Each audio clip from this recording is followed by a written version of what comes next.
accordance with the open meeting law, please be advised that this meeting is being audio and video recorded. The agenda lists the topics which may be discussed at the meeting and are those reasonably anticipated by the chair. Votes may be taken as a result of these discussions. Not all items listed may in fact be discussed, and other items not listed may also be brought up for discussion to the extent permitted by the open meeting law. And we'll start with roll call attendance. Richard Burris present. Todd Dwyer. Here. Bob Pease. Katie Childs. Here. Carl Luck. Here. Jack Rabbit. Here. Ken Jones. I believe we heard from Ken that he was going to be a little late. 15 minutes late, yeah. And I did hear from Bob a couple days ago that there was a good chance he may not make it as he has family. We will start with any public comment from the commission. Any public comment from the public? All right, seeing none, we'll start with our first hearing. Pursuant to Mass General Law, Chapter 131, Section 40 as amended, and Section 239 of the Lunenburg General Bylaw, Jonathan Bartow has filed a notice of intent for upgrade to a septic system at 128 Highland Street. And Are there any butters interested in this? 128 Highland? No?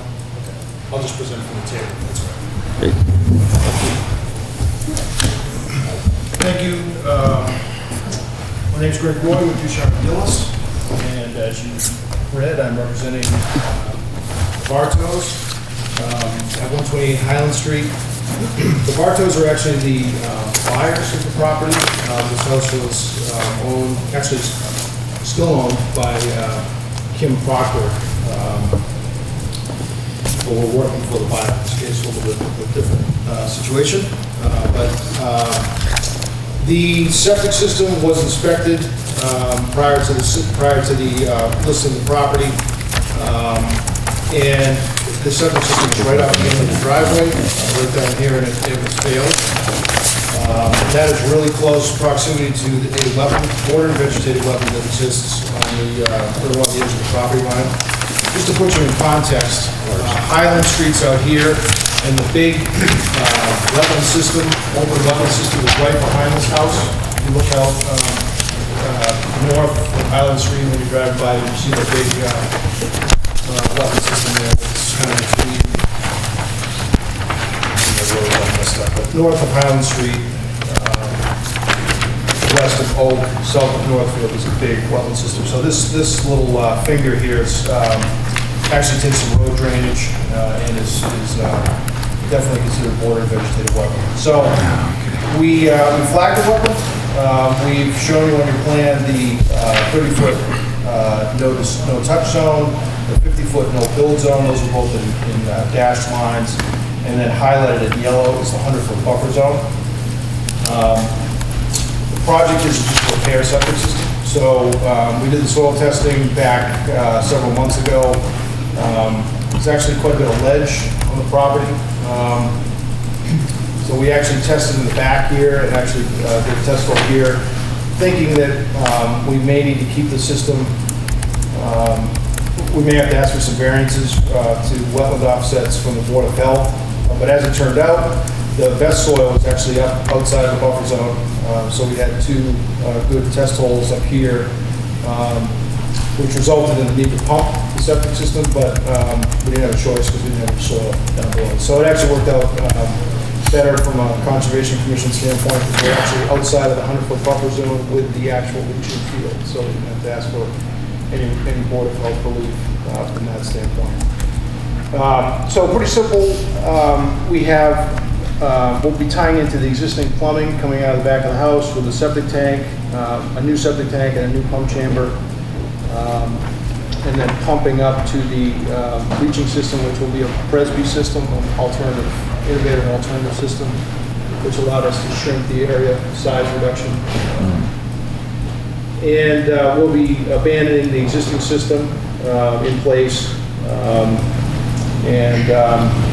We're proposing a line of erosion control. It's kind of a faint dashed line here, but it's starts just outside at the intersection of the 30-foot no disturb and the driveway. When did they put this in? To an existing landscape wall there. I wonder when they put that in. So we don't have to touch anything inside the 30 for the construction, and we think we have plenty of space to get equipment and things in there to build the system. I think that's it. So, Sorry, questions? quick question, the existing tanks? Or Yeah, we'll crush and fill those. I think I'm not exactly sure what the existing tank is. They took a look at the D-box and they determined quickly that it was some hydraulic failure, so I don't think they finished that. Yeah. Okay. So, but we'll be crushing and filling that. Okay. And no reserve? No, because it's a repair, so we don't show reserve. Okay. And you already explained why there was a break in the erosion protection. It's a Presby system. Yeah. That's how they get rid of it. Actually, we have, the erosion control ties into that wall, and then it continues along at the outside of the 100-foot buffer. Thank you. Yeah. Mr. Chairman, just another off the... Mr. Rabbit? Yes, sir. When was that driveway put in? The existing asphalt driveway? Do you know? I don't. I mean, I've driven there. I mean, it's not new pavement. Okay. I'm not sure. Yeah. I was out on site on Saturday, and to answer your Old. question, it several years, Okay. at least. Okay. But as far as where the leaching field is located and everything, I mean, from our That's fine. perspective, it's in a great position because it really doesn't impact the wetlands at all. It's actually an improvement because we moved the leaching field. Right. Yeah, well, yeah. Completely out of the 100 foot. Out of the 100 and out of the groundwater table.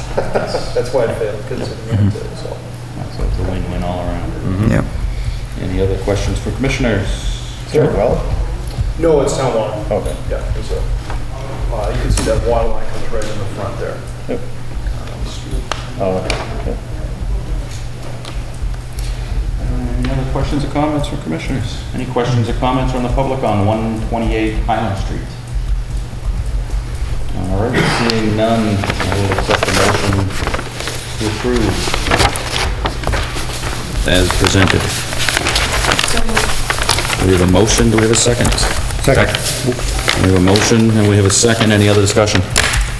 All those in the favor of the motion say aye. Aye. All right, thank you, Greg. Thank you very much. Appreciate it. What's next on the agenda? 43 Fire Road 19. I was wondering if we could switch the agenda around and take 3. Yeah, we're hoping. I got a feeling The now. gentleman here has a long way to travel back, like 2 hours. Okay. Which one is it? 380 Sunset. 380 Sunsets. Okay.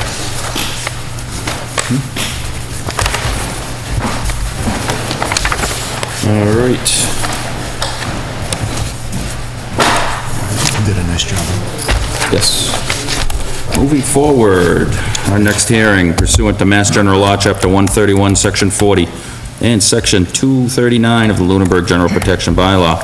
Alan and Christine Kuhlberg have filed a notice of intent for stabilization of a slope and, I believe, repair of a stairway? Yeah. Okay. Sorry, I don't have a copy, or I have a fourth copy, but. Okay. And I You got a copy don't here. believe this has a DEP number yet. It's a DR, it's an RDA. Oh, you have it as a notice of intent. I do? Yes, you Oh, do. Okay, because it was a filing notice of intent. Okay. All right. I fill up the paperwork for an RDA. Okay. It's just signed copy. Okay. Mr. Chairman, And if I could, just before we start, Yes. because I'm listed on the assessors, and I checked today, as an abutter. Yep. However, we need to do some homework there, because I think the process isn't correct, because I'm not within 100 feet.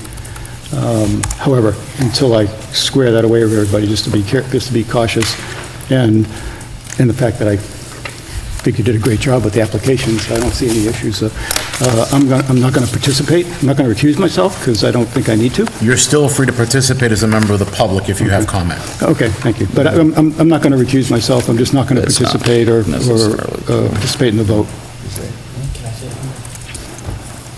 Alan Culberg, 380 Sunset Lane. Yeah, I went on the GIS, and from my property, I did I said 100, within 100 feet of waters, and yours property there, and lady can't believe what came up, so that's why I said. Yeah, exactly. Yeah, no, I talked to the assessors today, and it's in their software, because the line between you and us is a 100-foot lot, so I know I'm not 100 feet. But when they plug it in, if they plug in 99 point something, I don't come up. Oh, really? Because the line is at 100, so we're... So they're aware of this software thing? that the Yeah, I assessor's wouldn't say they're office, going to take hopefully. action. I want to do some more homework to see what the, what the real rule is. If the line is 100 and that makes you an abutter, then that's the rule. So I want to confirm the rule before I participate. Okay. Under the Wetland Protection Act, Commissioner, it is any part of your property, whether it be a corner, a line, or whatever, if it touches within a 100-foot radius, you're in a butter. So that's what you got to check on. But I have no land within 100 feet. So that's why I need to confirm. Could be a glitch in the computer system, could be a glitch in the GIS. Yeah, I suspect if they put 99.9, it'd be like, and I've always wondered why there's so many abutters on these lists. And now So you received your maybe there's a butters clue. notification? Yes. Okay. Yes. That was going to be my next question. Yeah, that's how it is. If we have the Why I even thought about it, certificates. because Okay. I never did before for the prior owners. Yeah. I never got a notice. Anyway, so, but I'm just going to keep it clean. It's a great presentation proposal, and Oh, thank you very I got much. no issues. I was dizzying just looking at all the math you did. Oh, my goodness. Yeah, I know, I love the math. That was good. Wasn't sure what you would want, so I just figured I'd give you is what I would be looking at if I was in your position. So, my name's John Donoghue, and I'm happy to hear that you've read it already, so you know the problem is with scour both on the southeast side, that embankment, and also there's a landscape feature which redirects wave action and causes scour, and it's a hardscape feature which has steps down into the lake. By adding additional steps, we flatten out that slope. You don't have a business card or anything, do you? I'm sorry, I do not. Okay, no problem. I could email you my information. You already did, so I'll just take yeah. it from there. No Okay. problem. Thank you. I apologize for the interruption. Oh, no problem. And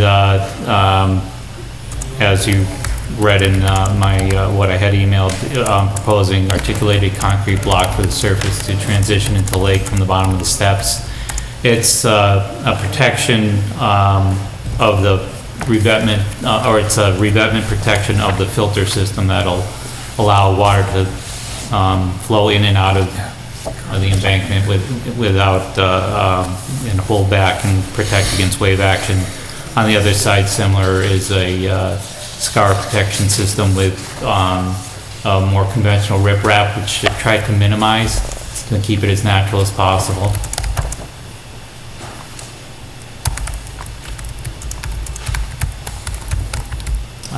We propose erosion control grasses.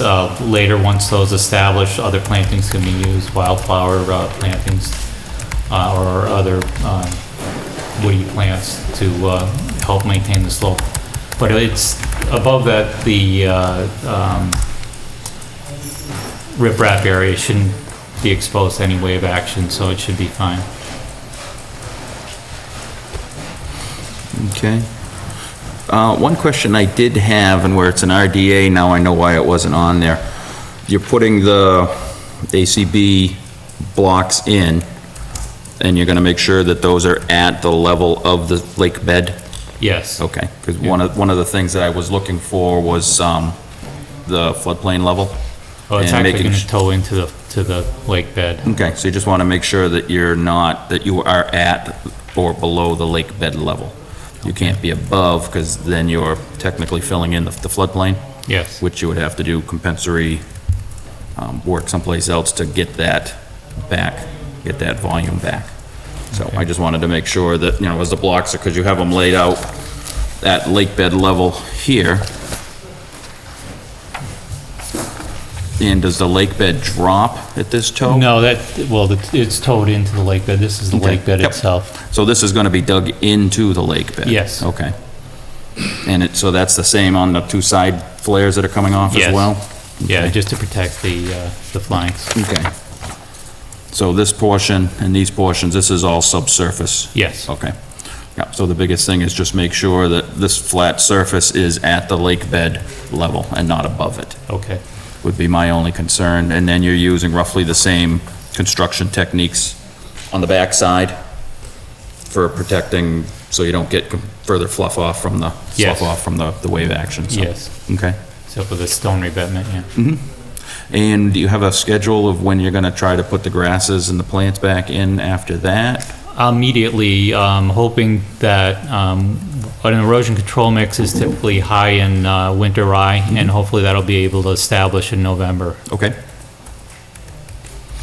All right. And so you're planning to definitely try to do it at the drawdown this year? Yes, Okay, because I did see you had alternatives if the drawdown does fail this year, again, due to Mother Nature, so yes, I did see you had that, so. turbidity berry, yeah. Yep, yeah, so the only thing where it is sensitive before, when the erosion protection goes in, prior to any construction, make sure you contact the office so Matt can come out and verify the erosion protection's been put in before you start. Would that be even if the drawdown is successful? Yes, And the work yes. is in the dry? Yes, Okay, yeah, we want to verify the erosion protection, especially where you're technically in the lake bed. Okay. We want to make sure that that is in place and firm before you get started.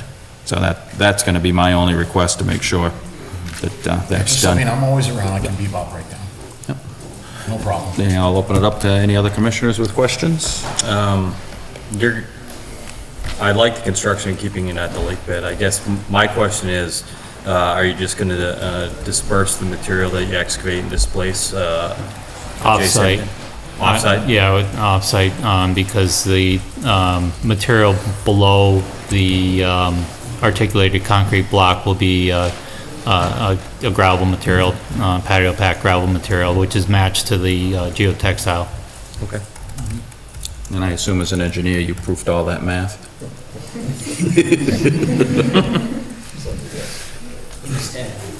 How many scotches? Any other questions or comments? Very interesting. Any questions or comments on 380 Sunset Lane? Very complete Okay. Yes. information. Good job. Very complete. Yes, now I Wish know, they were all, now you know how tall the waves are gonna be at 90 miles an hour on that lake. I was impressed. All right, seeing no questions from the public, I'll accept a motion to issue a negative determination on this RDA, with the caveat that we are informed as the erosion protection is installed prior to the start of construction. Okay. So moved. Second. We have a motion and a second. Any other discussion?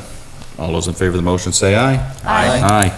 Thank you. All right, thank Piece of you. work. Nice work. Yes.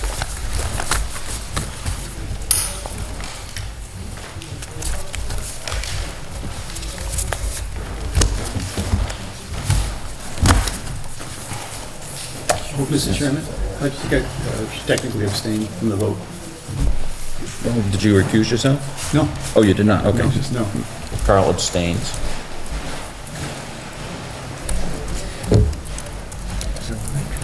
All right, getting us back on track.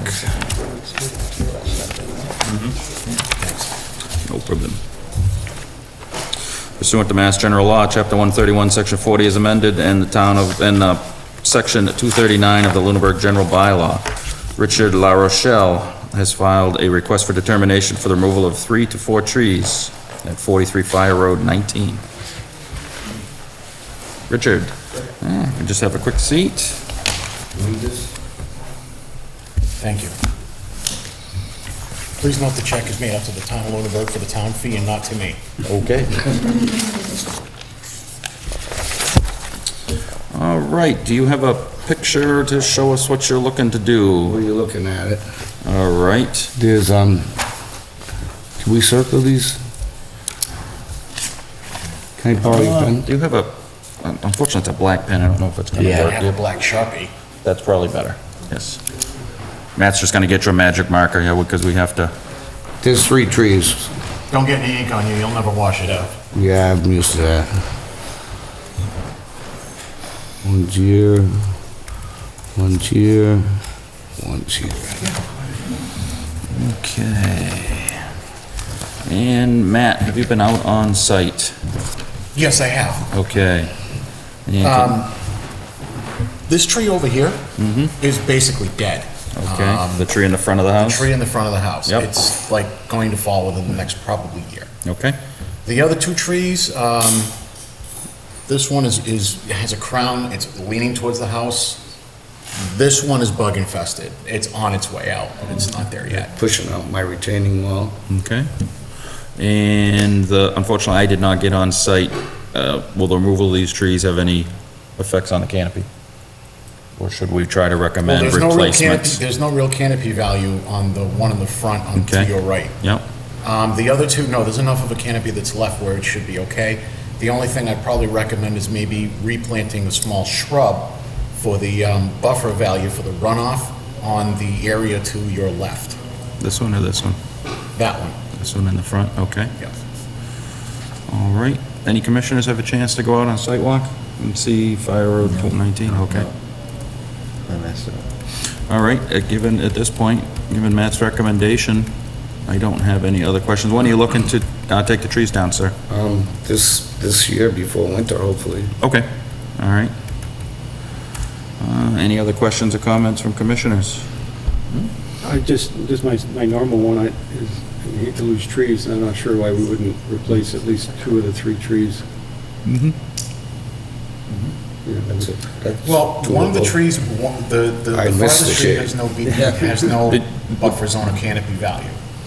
Would you mind putting a couple trees back No, in? not If at you all. wanted okay. to do a couple trees, maybe on the sideline, keep them away from your retaining wall. Right. Because we're just gonna be back here Right, with the same on the volume. side, yes. All right, I would definitely do a couple on the sideline, and if you could do a couple of shrubs on the shoreline, because even though it's not gonna lose the canopy value, there's a buffer value for runoff, even through one shrub.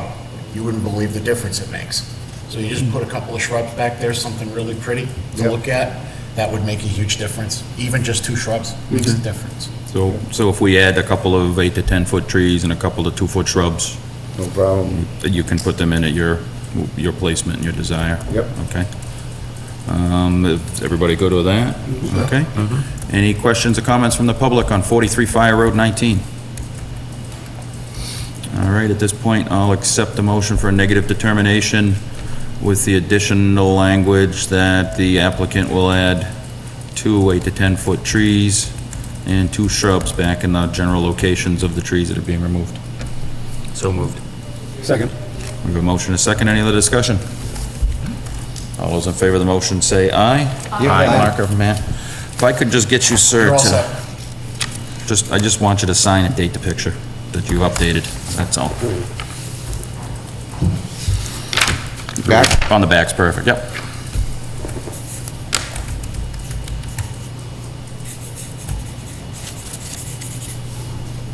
It is today. 21, 8/21. Can't believe we're already talking about Labor Day. I know. Thank you, sir. Thank you. My wife actually starts work for school next week. Enjoy your evening. You too, thank you very much.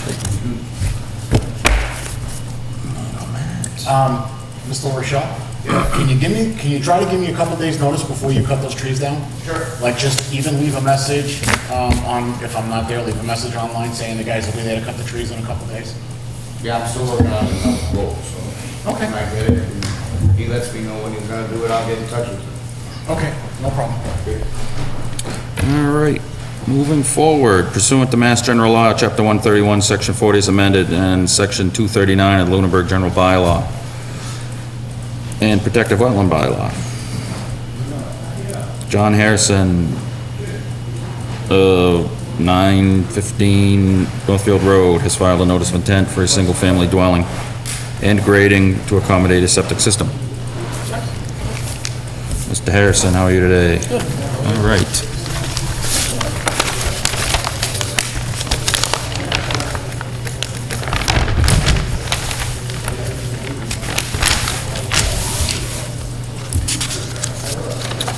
Do we have, Any abutters here? So I can just show it to you. are there any guys? butters here for the hearing at 915 Northfield Road? Okay, do we have a copy of the plan? This is the A&R from the planning board. Yeah. And it's here. Okay.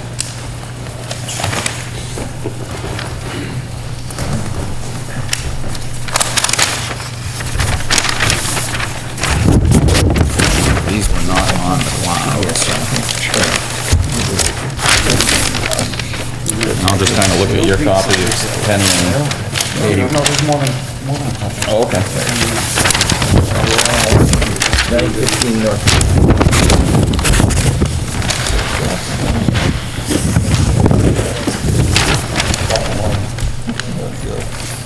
Your father's NOI came in with a stack roll and said, here. Okay, great, the more the merrier.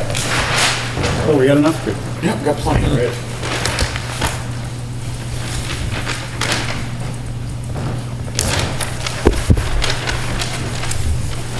Commissioner Dwyer and I did inspect the site. I had reviewed the wetland delineation, so, I mean, obviously, if you taught it for what you want.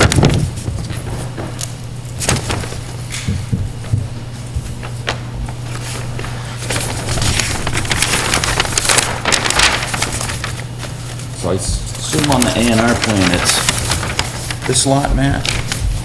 Yeah, you want the A&R plan? Nope, it's this lot here. Okay, just so I can see where the driveway comes in along, because that's not on the site. That's right. Yes, yep. Here, if you guys want to take a look at this A&R plan,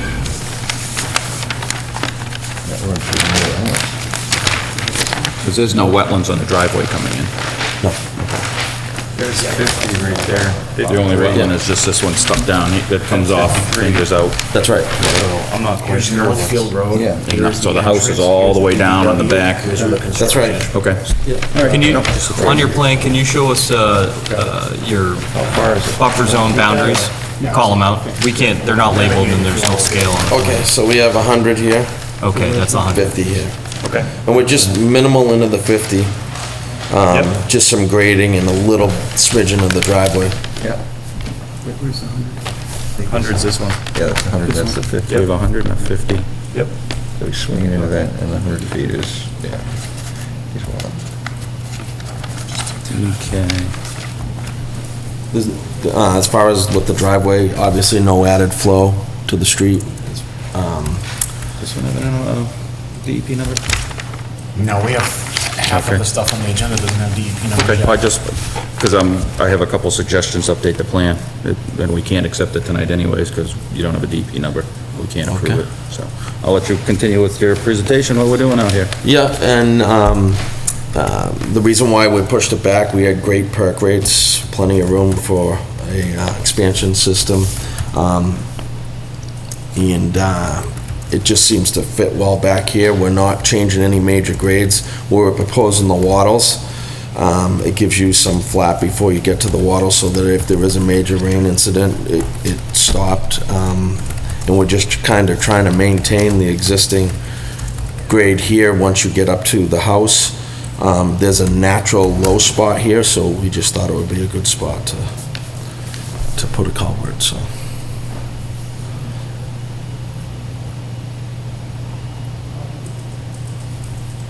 Actually, now that I look at it, out of all the NOIs, the only one that had a DEP number was the Highland Street one. Are you gonna have any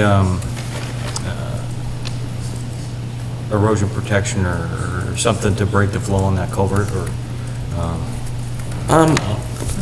According to the engineer and my surveyor, they didn't feel, The flow's so minimal. it's just a low spot. There isn't any major flow there, but it just seemed to make sense because it was a low spot. What's the PVC culvert?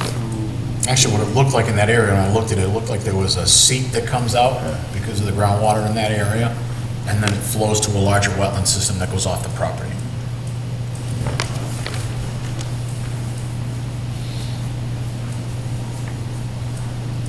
You know, well, basically the driveway traps all the water up here, so there may be a little bit of flow.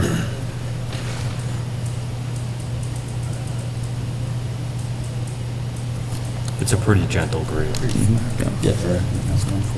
I think you've been out there? Okay. We visited Is the on lot still Saturday. treed? Can't see it going nuts. Yeah, it's all grass, yeah. Oh, it's There all might grass? be a It's little, okay. maybe Yield for the 2 most part. 4-inch trees right here or something, but that's about it.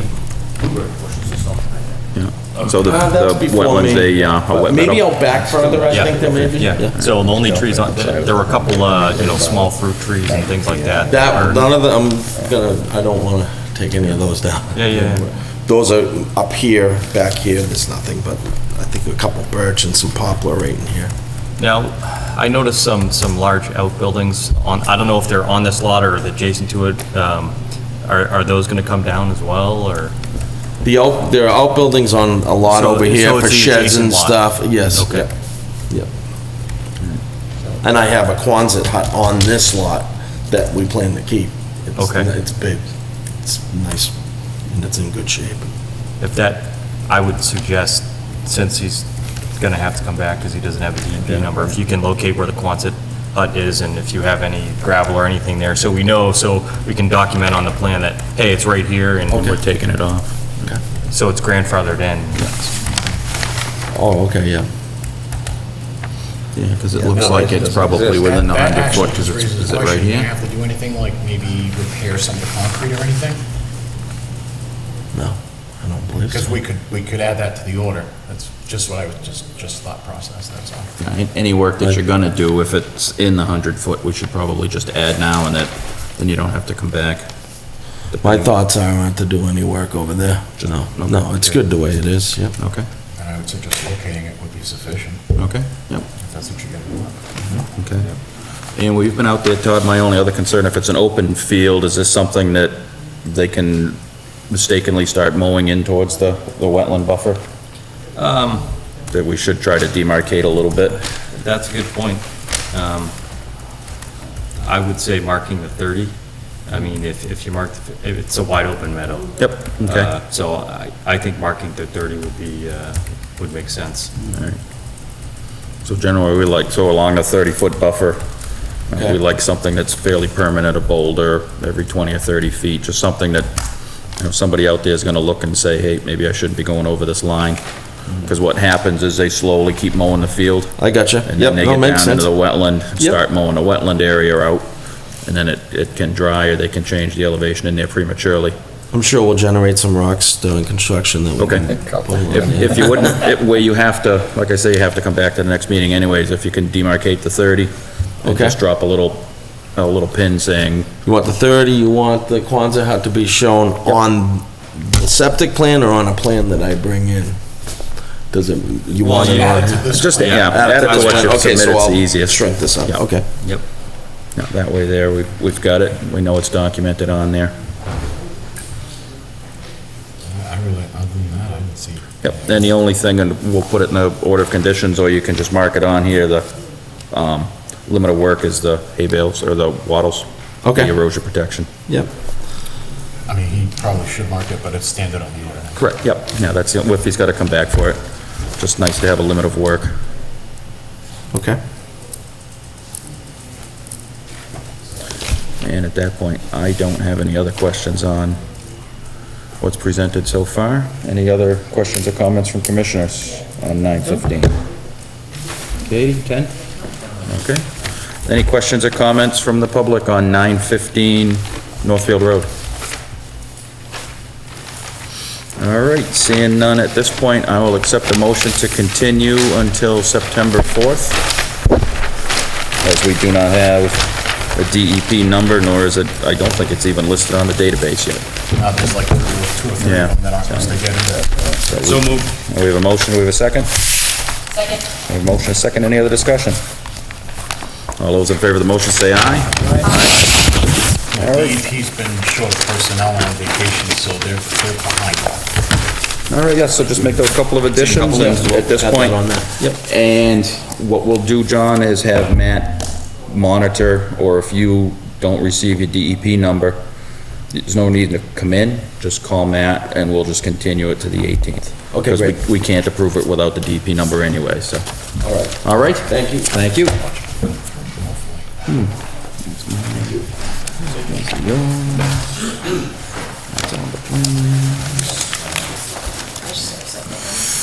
All right, pursuant to Mass General Law, Chapter 131, Section 40 is amended, and Section 239 of the Lunenburg General Bylaw, Lunenburg DPW has filed a notice of intent for placement of culverts at Sunset Lane and Northfield Road. At this time, this meeting will be continued because proper notification was not sent to abutters. I will accept the motion to continue until September 4th. We have a motion. Second. We have a second. All those in favor of the motion say aye. Aye. All right, moving forward, pursuant to Mass General Law, Chapter 131, Section 40 as amended, and Section 239 of the Lunenburg General Bylaw, Kenneth Trank has filed a notice of intent for the expansion of a driveway and an addition to a single-family home within the buffer zone at 320 Burge Street. Hello, Steve. I'm here with Mr. Trank. Good evening, Mr. Trank.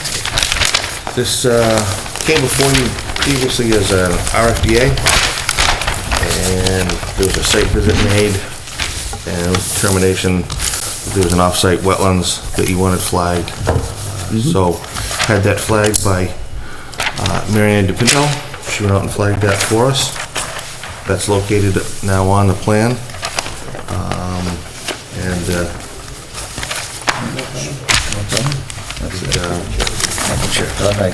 The improvements are shown on the plan now that show that.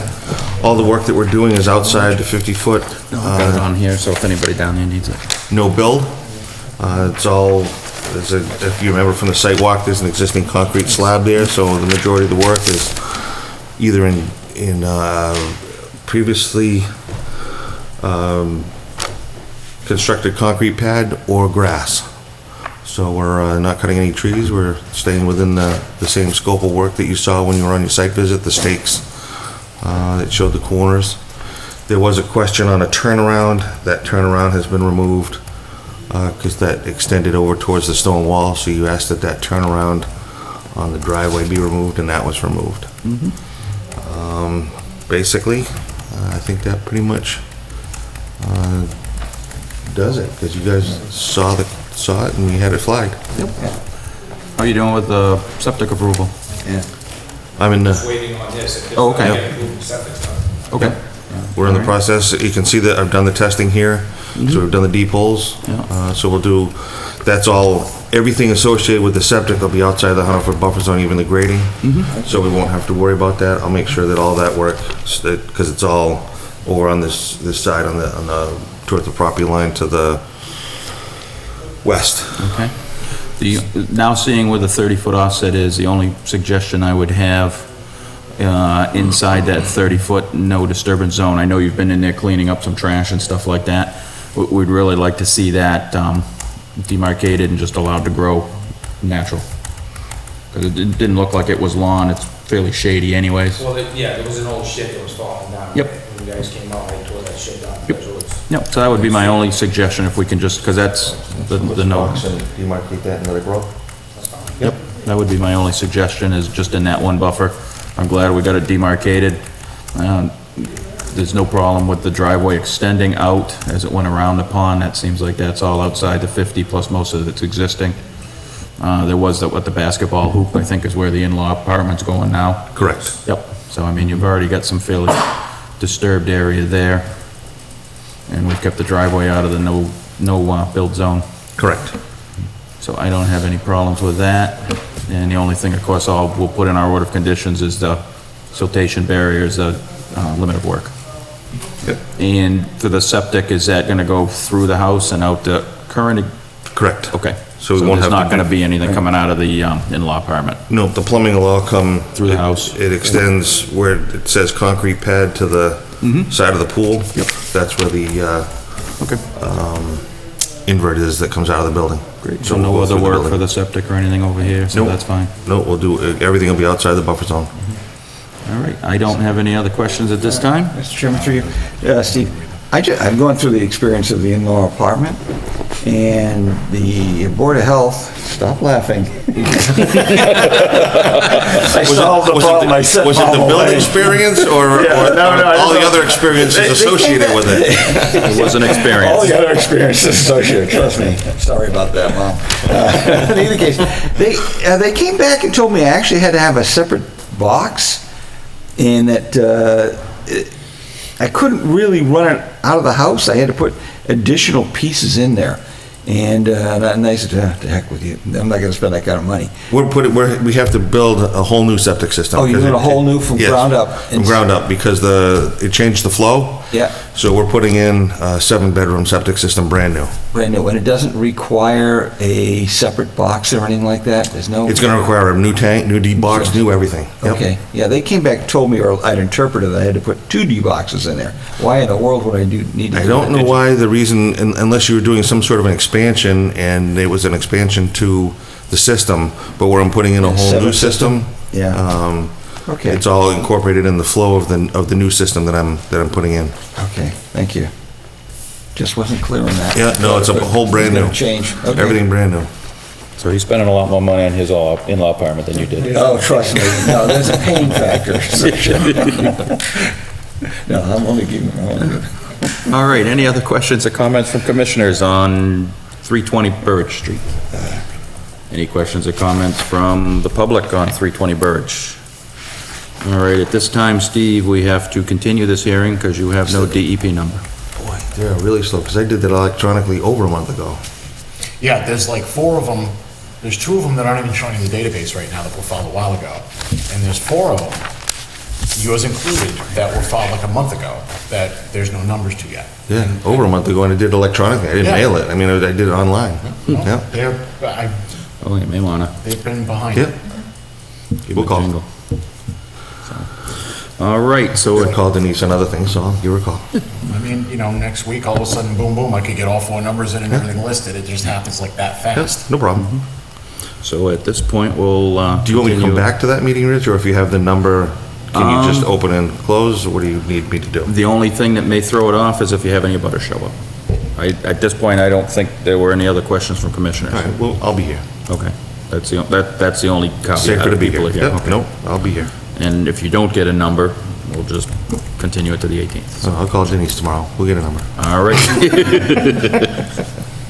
All right, so at this point, we will accept a motion to continue 320 Burridge Street to September 4th. We have a motion and a second. Any other discussion? All those in favor of the motion say aye. Aye. Thank you very much. Thank you. Have a good evening.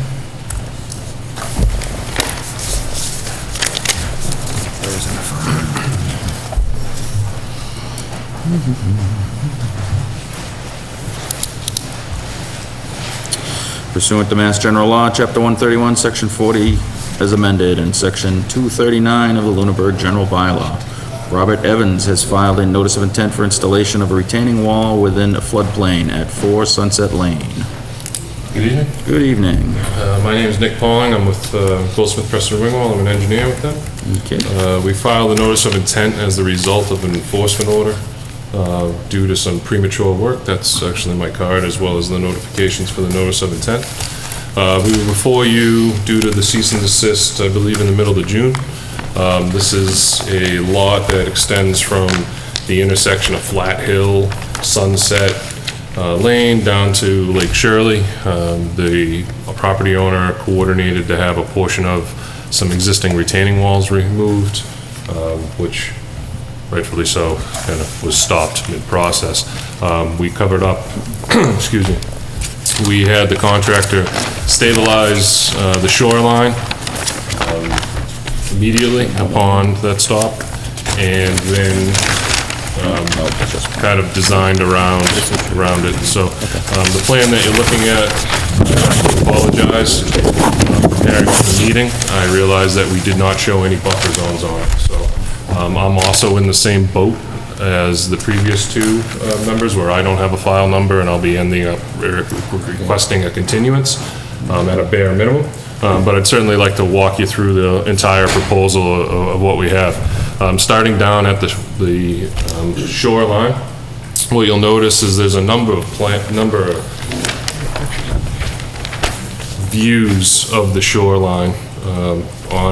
In the middle, you have the proposed conditions, which have the proposed replacement retaining walls and such. Over to the left of the plan, which you guys actually have folded under. Over to the left, on the far side, you'll actually see 2 existing conditions. The bottom left corner of the plan is how we recreated, based on record plans and photographs, where those walls were that were removed. Based on our best knowledge, the photographs, plans, as well as physical measurements of the blocks that were removed, we were actually able to see the number of rows, blocks, and height, so that we could recreate kind of the distance and the elevations. What you'll see in the plan or the viewport above in the middle of the page is the existing conditions after wall disturbance. That's the existing conditions that are there right now. So what you'll see is a couple of erosion barriers that are in place still today. Here, in this area.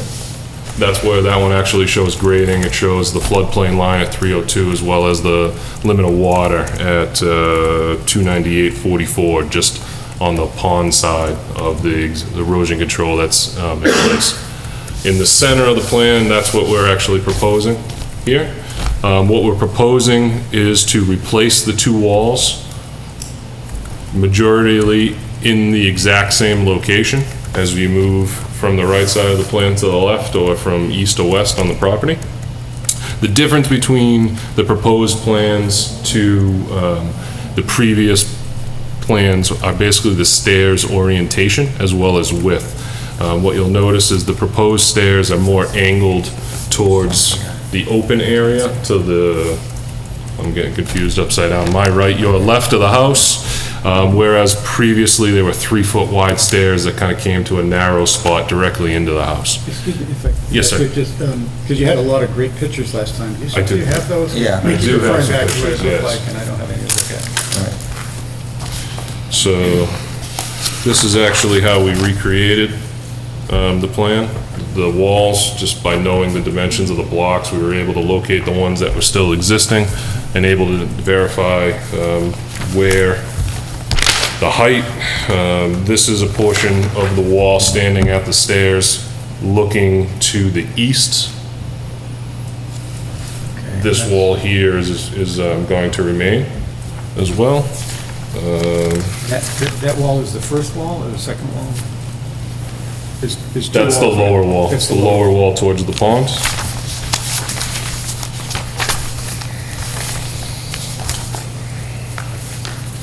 And this one here is actually a picture. This part, this wall, this cantilever part, it still remains in the background.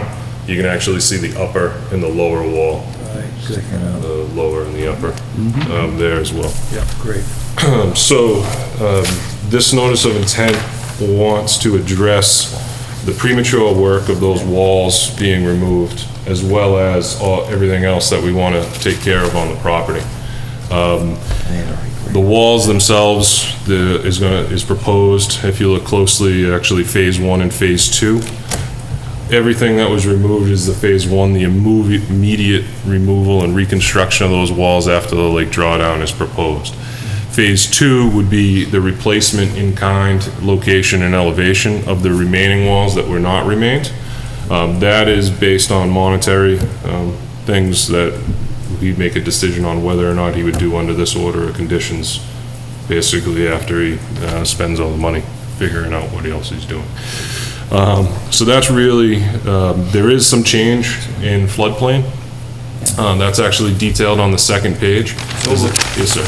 It looks like you, as the stairs come out with the new wall, you're removing some floodplain, but then you're taking some, as you angle the stairs, you take some back. Correct, so we're actually increasing the floodplain. So we're filling in floodplain, but due to the width of the stairs being at the same elevation, the compensatory storage actually offsets the taking and actually provides some extra. That's the majority of the work down at the shoreline. There is some other work on the property. You'll notice on my plan that I have in front of me, there's a yellow line. That's the limit of the 100 foot. The 100 foot is just down gradient of the existing retaining wall that's at the corner of the garage, and it slightly clips. And it slightly clips the garage location. Yep. Now, again, that's just taking the edge of water as we located it in July. and offsetting at 100 feet. There was no vegetation or anything like that from that. So that might move slightly due to the height of the elevation of the water itself. Now, I got an email, excuse me. I received an email from the abutter whose property the work goes onto, objecting to the approval of the order of conditions at this time until that particular issue is settled between himself and Mr. Evans. Yep, so Mr. Storm's actually in the audience tonight, and we've coordinated. It's also another reason that we would be asking for a continuance. The work that is actually just referred to is prior to the walls being removed, maybe at the same time, before we got called and involved, the existing driveway from Flat Hill and Sunset was expanded with dense graded gravel, and the slope was down to existing grade, was placed with riprap. That was constructed with a general berm creation and then down to existing grade. There's a little bit of issue with that due to the slope, due to washout, which has actually occurred. I believe you were contacted after some heavy rainfalls. There was some washout. The erosion control that I've mentioned existing is retained. I saw the site on Saturday. So the erosion channels in this area down the slope are 12 probably to 24 inches deep. Yeah, it's moving. Yeah. I mean, it's a steep slope and that water system. Just a quick logistical question. Yes, sir. Is your client's first name Robert or Roberts? Because you have it on the application as Roberts with an S. I'd have to verify his birth certificate. It's probably a typo though. Probably. But you know what? I've had people with names with an S on the end of it like that before, so I played it safe. So I take it If you see the highlighted thing, it kind of goes through the drywall. and the washout materials being contained on Yes, sir. site? Okay. Yes, sir. So the existing, knowing we were a little leery of this, so when Yep. we had the cease and desist, we Yep. had them put a erosion control and silt fence barrier down at the bottom of the existing driveway, paved Okay. driveway that comes down. And I believe there was some talk about trying to stabilize that area as well as fill in those rivulets previously. The work has not been done as of yet, but it is still being contained. So to address that, there are some proposals up gradient of the 100-foot as well. What you'll notice is that the dense graded to the right of the driveway is actually proposed to be paved. We're going to maintain the created gravel berm off the adjacent to kind of make sure that any runoff stays on that pavement. On the proposal that you have in front of us, we actually have a deep sump hooded catch basin within that new pavement area. That's the dark circle with the square on it. That will outlet and actually have a drop in it to get into a dry well. It's an 8-foot dry well with 2 feet of stone around it. Will hold quite a bit of runoff. Try to eliminate first the runoff from just trucking right down the driveway towards the resource area. Second, we want to try and minimize any of that sediment continuing to go down the hill. And third, we want to just try to get it back into the ground and into the pond through the ground rather than over the surface. Now, part of that is to actually continue that berm that's created along that existing gravel to be proposed pavement, continue that around the corner to create a fully berm around that new paved area of the driveway, and have the catch basin at the low spot to just collect any runoff that's happening. During heavy rain events, of course, if that gets inundated, then it would still overtop that gravel berm, but that would be quite a rainfall event. Have you calculated out No. what rainfall event it would be? No. So you don't know if it's a 1-year, 5-year, 10-year? No, we're looking at any storm right now is moving sediment, and we wanted to definitely. prevent that. Yep. Down gradient of that berm, we're actually proposing to pave a 6-foot path on that gravel, and then actually remove any of new gravel to, as I'm looking at it, the right, as you guys are looking at it, the left of the path, as well as remove the gravel and existing pavement to the right of the path. In that area, we're actually proposing a secondary wall, a 3-foot high wall. What that's going to allow us to do is actually raise this grade here up to further prevent any runoff that comes down, fall on a flatter area, try to get it back into the ground. That area existing, as well as the majority of the east side of the house, we're actually proposing to remove debris I mentioned that we were able to recreate the former walls by measuring the blocks. Some of those blocks are laying over in that area. That area is being proposed to be cleaned up, generally dressed with loam, and then seeded with a slope erosion mix, similar to they use on highway embankments, just to prevent deep roots, any further erosion. There is some grading associated with removing that gravel and paving that path. When we proposed this plan, we provided it to Mr. Storm, and he noticed the property line that we're providing, this dark line here coming down through. What you'll notice is this existing gravel that's there today, as well as the improvements are on his property.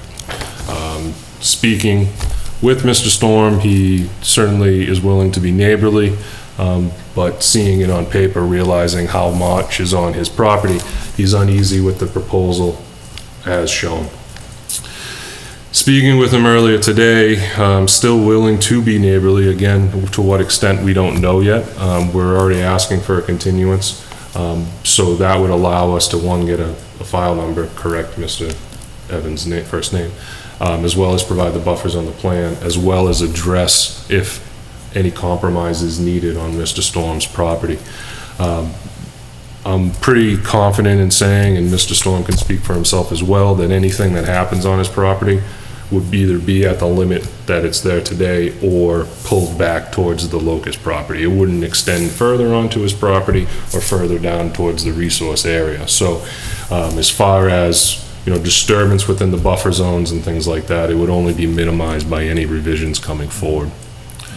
I can certainly answer any other specific questions that the commission has. Mr. Chairman, through you. Mr. Rabbit? Yeah, you've got a couple trees you're proposing to remove right at the property line. So those two trees are currently right behind the existing wall. Those trees would only be removed if the phase 2 portion of the wall construction was done. Those two walls shown in this photo as this tree and this tree, those roots are actually pushing the existing wall forward and things like that. So it's always safer to say we're going to remove them rather than say we're going to keep them and then do the work and you guys come out and they're gone. It usually causes some problems. Trees here and that tree there, yeah. Pushing this wall out? They're looking for water, but I don't think that, yeah, they're pushing. So here's actually one of the blow-ups. So they look like they have a fairly substantial canopy to them. Yeah, So, I mean, We'd probably be looking for some recommendations for replacement. It's quite huge. Just hate, especially right along the water, we hate to lose the canopy. Mr. Chairman, I'd like to just throw out for discussion. Carl, yep. Because those trees are huge and they're very healthy and, you know, providing a lot of value. Whether they're pushing the wall out or not, we can look at as we go forward. But say they were, would it be possible to explore actually, if a new wall goes in, having that wall be further away from the trees, but make up for that in the wall below, just like we did with the stairs? So move that wall into the lake a little, but then there's 90 feet of wall to deal with here. You know, I mean, you move that back a half a foot and you picked up a huge amount of area that you could put in front of those trees. Yeah. So I just like to consider that kind of a thing where, you know, we preserve the integrity of the lake and the waterfront, but those trees are, you know, very valuable. I mean, they're right on the water's edge. They're creating cooling and absorption. You know, we already got runoff issues. Now we're going to take out trees. Certainly something to consider. Yep. Because I don't have a problem with it swirling a little bit, as long as we keep the overall impacts the same. Yeah, yeah. Floodplain, maintain the floodplain, I think you still. Yep, I mean, there should be an alternative, unfortunately, if they are damaged during construction, to have replacements of size and replacements, you know, certainly, we don't want to put it right back and behind the wall that we're newly constructing, so would you be generally looking at basically the same aggregate caliber? So, for example, if they're 12 inches, 24 inches of caliber, with the tree being generally dispersed within the buffer zone, obviously. It's to a point that they'll overhang the lake. Oh, okay. Yeah. You don't want to lose the cooling of the waters. Just wanted At this to be clear. Chairman, one of the problems you have, when you think you're not gonna hurt the tree, you end up doing it, and it doesn't show up for a few years. And I would just not, at this point, approve removing the trees, and see what happens, you know? And hopefully, they don't. Yep. And they'll be noted in our notes that there will be significant replacements.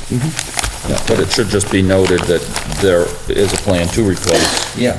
rather than them coming back If in they- 3 years they saying, do "Oh, die." yep, the trees got banged up and we have to remove them." Yeah.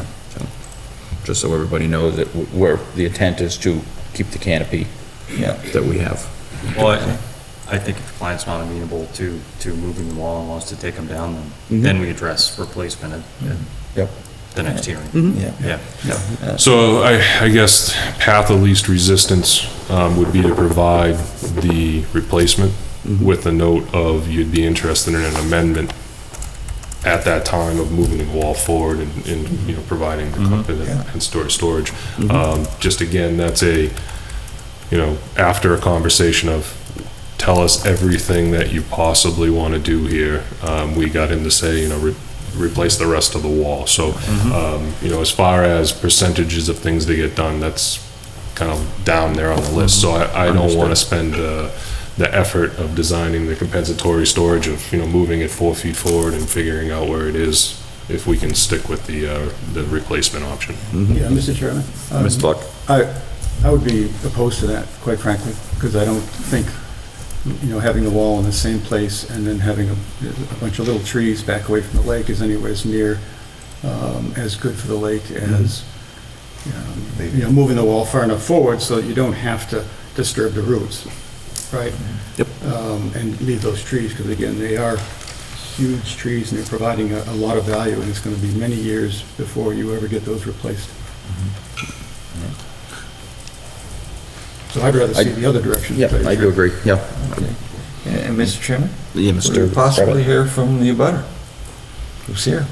Well, let Oh, the I'm sorry. applicant finish with his presentation first. I'm sorry, Nick. So just to be clear, can I get a straw vote on the replacement value of those trees or 100% saving those trees? The pictures. I think you guys have them. Pictures of the tree. Trees.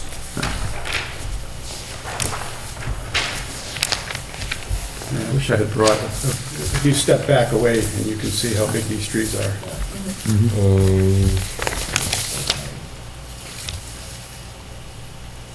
Here's an aerial that's actually taken during the winter months. Yeah, that's a tough one, yeah. Yeah, This street too, the big one? Yep. That's Yeah, and they're looking fairly healthy, and I looked at it from just the Google overhead in there. They're pretty substantial canopies, so I do agree with Mr. Luck. So at this point, we'll just take a quick straw poll. Who is in favor of changing the wall footprint in order to save the trees? 1, 2, 3, 4, looks unanimous, so. thank you. I think that's gonna be the route to shoot. Yep. All right, and is that your presentation? Unless there's any other questions, Any yes, other sir. questions from commissioners? So how far out would you want that wall? How far is it currently from the existing wall? Unfortunately, I haven't been on How site. far is what, I'm How sorry? far is the base of the tree from the existing wall? It's the width of the block. I think the Okay. tree has actually started growing over the block. I'd leave them there. I wouldn't even take the blocks. I would just, So we're probably Way out looking 4 around. feet? 4 feet into the lake? 4 to 6, and then come back to give us that, whatever we filled going out, give us that coming back. Yeah, we'd probably have to rely on someone smarter about trees than myself, Okay. to just a suggestion on what the current diameter is. Okay. But, fine. Well, we'll Appreciate that let question, you, actually. yeah, we'll let you study that and see what you come up with. But good question. Well, that's also a good point, though. If the existing wall's a block width away, that means that root system's below the existing wall. Right. Yeah, that's gonna be. Actually- right there. So, That's why this one was actually pretty decent that it's actually pushing the blocks and separating, they're actually kind of growing. And I wish that I had, there's another photo, this one actually, you can actually see the feeler roots growing through the tree down in here. Oh, yeah. And how long has this wall been in place? Longer than I got involved 2 months ago. I mean, years, Carl? Oh, yeah. Yeah, Many years, okay. So I mean, the damage that's there if we move it out away from it. no, that's basically what happened. This is a portion of the wall that was removed, just from vegetation, freeze thaw, pushing it forward, root systems, Foundations caving. that kind of stuff. Yeah. Yeah, that one looks like it predates me. Because looking at it, these are corner blocks on the top, so, I mean, that's not really indicative of the tree pushing the, Yeah, so this pushing the one, wall out. you can actually see both pushing here, as well as, Okay, so it looks like this, Down there. this corner here is caving in, but yeah, I see that. So you want that whole area stretched 4 feet out, or just around the tree? Well, I guess my concern is, I mean, some of these roots on a healthy tree will extend towards the drip line of the tree. And they've already compromised in front. Yeah, but generally along the base, that's where you're getting the thickest roots that have the expansive power. As you start to Yeah. pull away, that drops exponentially. So I would feel comfortable at 4 feet okay, out, keep that flat, because I imagine you're gonna wanna put the dock back in there. Yep. And then as you make the turn, just make it sharper yep. and bow it in a bit. And, in consulting with an arborist, Yep. he would probably recommend a radii around the trunk, which we would just hold as it Just so continued back in. Just so your plans are Yep, in line with what, yep. And I actually don't think I would recommend a radius. I would come out the full width, that gives you the full lateral space going back and forth. I just meant as we returned back. Oh, in here, okay, I thought you meant, No. I mean, you don't want to come in and No, just no, have a no. little No, radius, no, you want to no. come out Yeah, yep. flat. Yep. And then, But just- yes, radius to start in. Yep, we'd have to come back at some point to create the compensatory storage as this existing wall came back.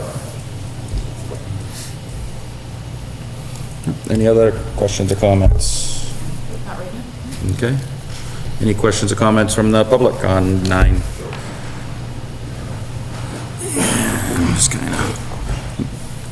Just pull up a chair right next to the gentleman. Speak into the mic with your name and address. Andrew Storm, 735 Flat Hill Road. We directly abut Mr. Evans' property. We were made aware of this plan in receipt of the notice of intent on last Friday. I was able to pick it up from the post office. And we had a discussion on our side of all parties involved, and I'm sure you can understand that we took some issue with where the existing property line is, with where the existing riprap falls, and the proposed improvements of the upper half of this plan. We are in agreement, obviously, with the tree comments that you have made as well, but the retaining wall at the water's line, that's not of concern to us. More so the structures, namely the catch basin, as well as some of the other walls that are the riprap that is already encroaching upon our property, as well as the catch basins proposed. We had the opportunity to meet with Mr. Pollings before this meeting. We walked through the site. He explained to us the scope of the work, showed us the existing erosion, which from what we understand is quite expansive. And we are going to have some conversations with Mr. Evans, as well as the firm that he has retained and the parties on our side involved, to decide just how flexible and neighborly we're able to be with the scope of this project. So obviously, we're in favor of a continuance as well. And it doesn't sound like the applicant has any problem with that, and you don't have a DP number, so No, absolutely not. we couldn't go forward tonight anyway. We so. came in to address, kind of, as an enforcement order. Okay. To clean it up and address what we saw. Obviously, doing a survey, as we mentioned at the previous meeting, we find out where everything's located. I don't fault Mr. Storm for any of his concerns or comments. Okay. And you were communicating, and you feel comfortable communicating through the engineer? Very much so. I had originally reached out to his colleague, Bruce, and Bruce had referred me to Nick, and we had spoke at length, both on the phone and in person. So yes, that is amicable on our side. All right. Any other questions or comments on 9:15? Northfield, or 4 Sunset Lane? All right. Any other questions or comments from the commissioners? All right, seeing none at this point, are you comfortable continuing to the 4th, or do you want the 18th of September, or what would you like to continue to? At this point, if you don't mind, please continue to the 4th. But if we want to make sure we come back with a, proposal that everyone's in favor of, and that's complete as far as everything we mentioned, so we might send an email just asking a further. Yes, you can just through email to ask for a further continuance. Might as well shoot for 4, 2 weeks, and then when we miss that, we can ask for it. Super, all right. With permission of the applicant, I'll accept the motion to continue for Sunset Lane till September 4th. We have a motion, do we have a second? Second. We have a motion and a second, any other discussion?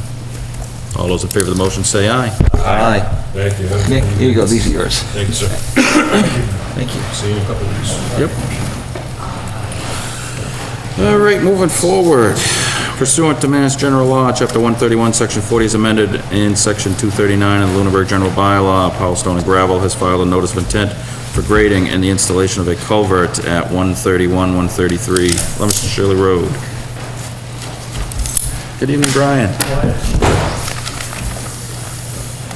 don't know if you want to put that in the easel, or Just because they might put it on the, is it easel on staying? yeah. Yeah, you might move it over a little bit. That way. Yeah, he's just, right over there. So the cameras can pick it up. And are you gonna speak from up there? You just have to use the microphone. I can speak here and then. Okay. I'll have to point things out essentially. Just if you do go up with that microphone. Same stuff on the ground. Yeah, So, but we can see it. yeah, that's true. You're gonna do it, have to rotate that around, that's why It's not? How about now? It's dead. Okay. Okay. So, Brian Marchetti, McCarty Engineering, here on behalf of the applicant, Powell Stone and Gravel, for 131 and 133 Leominster Shirley Road. So, the applicant received enforcement orders for the two properties last December for work performed within the buffer zone without a permit. We've discussed these properties in detail. Back when the properties were purchased in 2012, at the time, they were misled by the building department that permitting wasn't required for the work. So down the road, we're here. We're past the point of blame, so we're here to try to just permit the site as it is. The current impacts that exist on the property within the buffer zones, and there were a couple of expansions that they're looking to add to this notice of intent while we're here permitting it. Matt, here are the green cards. So I put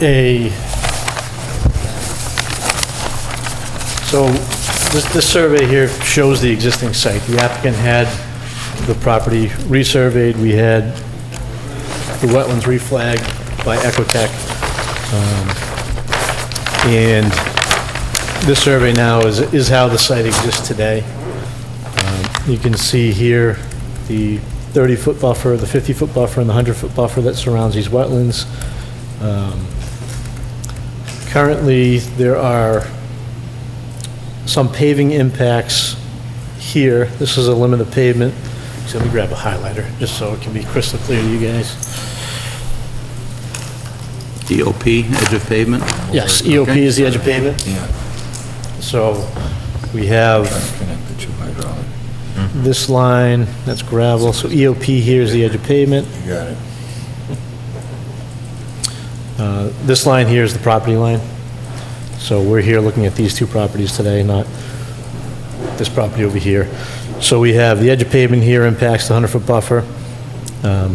This line right here is an edge of gravel.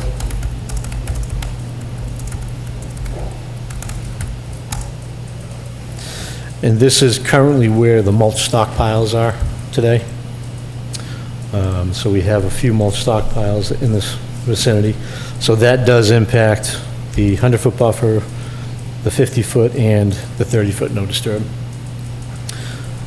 Outside of the buffer here, this is the edge of gravel as well that continues through, so there are just gravel impacts back here.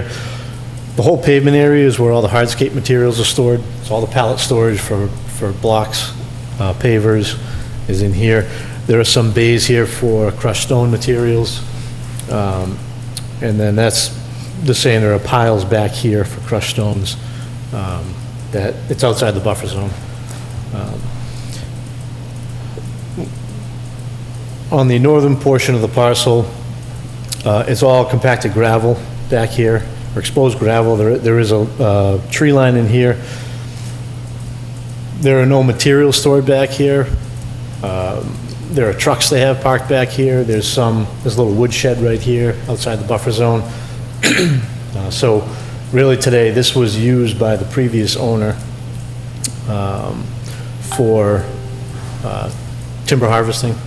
He cut down so many cordwood a year for his own use at his house. That was when it was previously owned by Padula. So the Powells just purchased this parcel. They had an agreement with the Padulas to use it for or lease it from them until recently, and I believe it was last January, so they closed on this back parcel as well, so now they own it.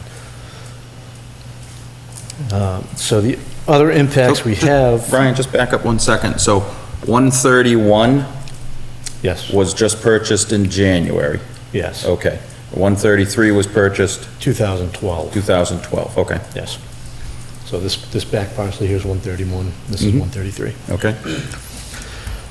So the other impacts that took place on the property were here along the access roadway to 151 and 181, which is where the gravel pit is right now.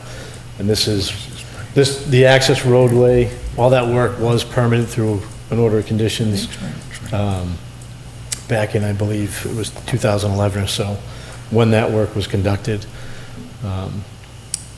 So between that proposal and where they are today, there might have been some minor modifications. But again, you can see there is pavement within there. They demoed a house that was in there. There was a good-sized driveway. There was some impervious area. I had a whole figure that was put together that showed the impacts pre-Powell Stone and Gravel, so when the Padula brothers owned it. And then now, as of today, and we had a virus that destroyed our server at the end of July. And when the meeting was continued, the last meeting, I hadn't printed everything out, so I didn't realize that until today when I went to print everything back out for presentation tonight. So Okay. I did bring one. I put together a quick sketch. It's not official on a plan. It's a hand sketch with some coloring. So at least we can see it. I have it with me tonight, but it's not something I have submitted previously. That does show what the impacts were within the buffer zone or the riverfront area. This property falls within the 100 to 200. There's no 100-foot riverfront area on 131 and 133. So from our previous discussions, when we were permitting this side, the commission asked me and DEP verified that I had shown the last leg of the riverfront area line incorrectly because the culvert was less than 200 feet long. It had to run parallel with the culvert across the street, so I've modified the lines. It's shown properly now on this plan. And the calculations that I prepared today reflect the current riverfront area line location. So, before I get into riverfront, I wanted to show you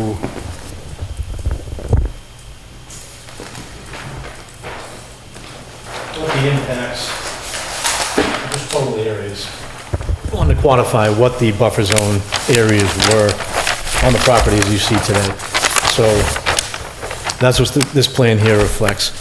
The green is undisturbed area within the buffer zone. The orange reflects disturbed areas, whether it's mostly just gravel. It is actually all just compacted gravel or limited clearing. And the gray lines here is pavement within buffer zones.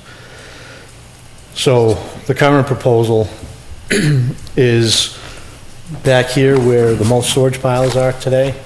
We're not proposing any expansion, we're not moving anything, we wanted to maintain where they are, but create a berm, kind of a 2-foot berm, like we did over on 181. All it does is right now, the natural flow and topography out here is a 385 contour, so it's the high points right here through the middle of the site. So this flows over this way and down to this detention basin that was permitted part of the 2011 order of conditions. But a portion of that, on the backside of the piles, may discharge or flow into the wetlands. So by creating a berm, maintaining it on the same previously disturbed side of that edge of gravel, build the berm, just to hold back the flow so nothing can actually get to the wetlands. So just a preventative maintenance measure to further protect the wetland.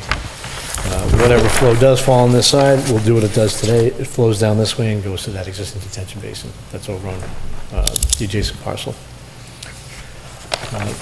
The other work that the Powells would like to do is back here on the northern side where previously it was just used for timber cutting, is they want to drop the grades just by about 5 feet up here to level this area out. The Powells have, in addition to this operation, this business, they harvest hay for agricultural feed. They have horses and they've been storing hay in trailers back here. So they want to just expand this area back here to create more space for them to store the hay. And then over here on 131, right now this whole area here is used for pallet storage for hardscape materials. I believe Matt has walked the site with Steve, and previously there was an order issued for some expansion they did up along Leominster Shirley Road to provide a little more area for them to store these hardscape materials on pallets. We want to do the same thing, just by expanding about another 10 feet or so and steepen the slope in order to just expand the area. It's not going to be pavement. It'll be same thing, gravel material. One of the products that they process over here in their gravel yard is a recycled concrete mix. It meets a DOT spec for a highly porous material. They spec it on a lot of jobs now, specifically areas where they don't want to use recycled asphalt or millings because they're not as pervious. And this stuff you can pour water on, it's very porous. So we're proposing to use that wherever we're going to expand here. So what we'd like to request in this notice of intent is just to permit the impacts as you see them on the site, with the addition of the impacts of the buffer zone in the north portion of the site and over here in the western portion of the site. We are staying grading-wise, this slope will remain vegetated. The grades currently, they're, I believe, down at close to about 3 to 1. We're going to move these to about 2 to 1 in order to expand out to the limit we're at. We're staying completely outside of the 30-foot buffer zone, but we do have grading impacts down to the 50. In total, the edge of gravel would probably remain about 75 feet from the wetland. So we're coming about 25 feet, or a little bit less actually, 20 feet or so, into the 100-foot buffer zone. The other improvement that we're proposing, as we had discussed during the previous permitting on 151, 181, was reestablishing a hydraulic connection between the wetland series, the D series to the north and the C to the south. Back when this project was permitted, this roadway that came through here, after 8 years or so of trucks driving through here, these wetlands have been expanding. I brought the same figure that I had proposed or showed you guys during the last permitting session last year, how this wetlands increased in size by like an acre and a half since 2011. And there's no natural stream flowing into it. It's purely groundwater recharge and surface runoff that drains to this wetland. So, after discussions with this commission and our wetland consultants, we agreed it would be a good idea, whether it actually works or not, but at least to provide some sort of hydraulic connection between this wetland and the resource area to the south. Right now, water ponds only in the northern portion up here. We run from about elevation 372 up here, down to 371 and then to 370. So in this location, down over here is really where there's any standing water. So we're proposing to put our invert outside of the wetland limit. So we're not putting a pipe into the wetland. It's within the no-touch zone, but it's right up to the wetland line. It's around 371 and a half, so it's 1.5 feet higher than the water elevation that's out here now. This thing never does fill up to the banks. It never looks like a pond, but we want to put something in here that would provide some sort of relief in the event that this wetland does continue to creep, does get bigger in size, or we have some significant rainfall events that rise up to above the elevation of 371, 371.5 to allow it to naturally flow across the drainage course to the south, as it likely did back before this roadway was built.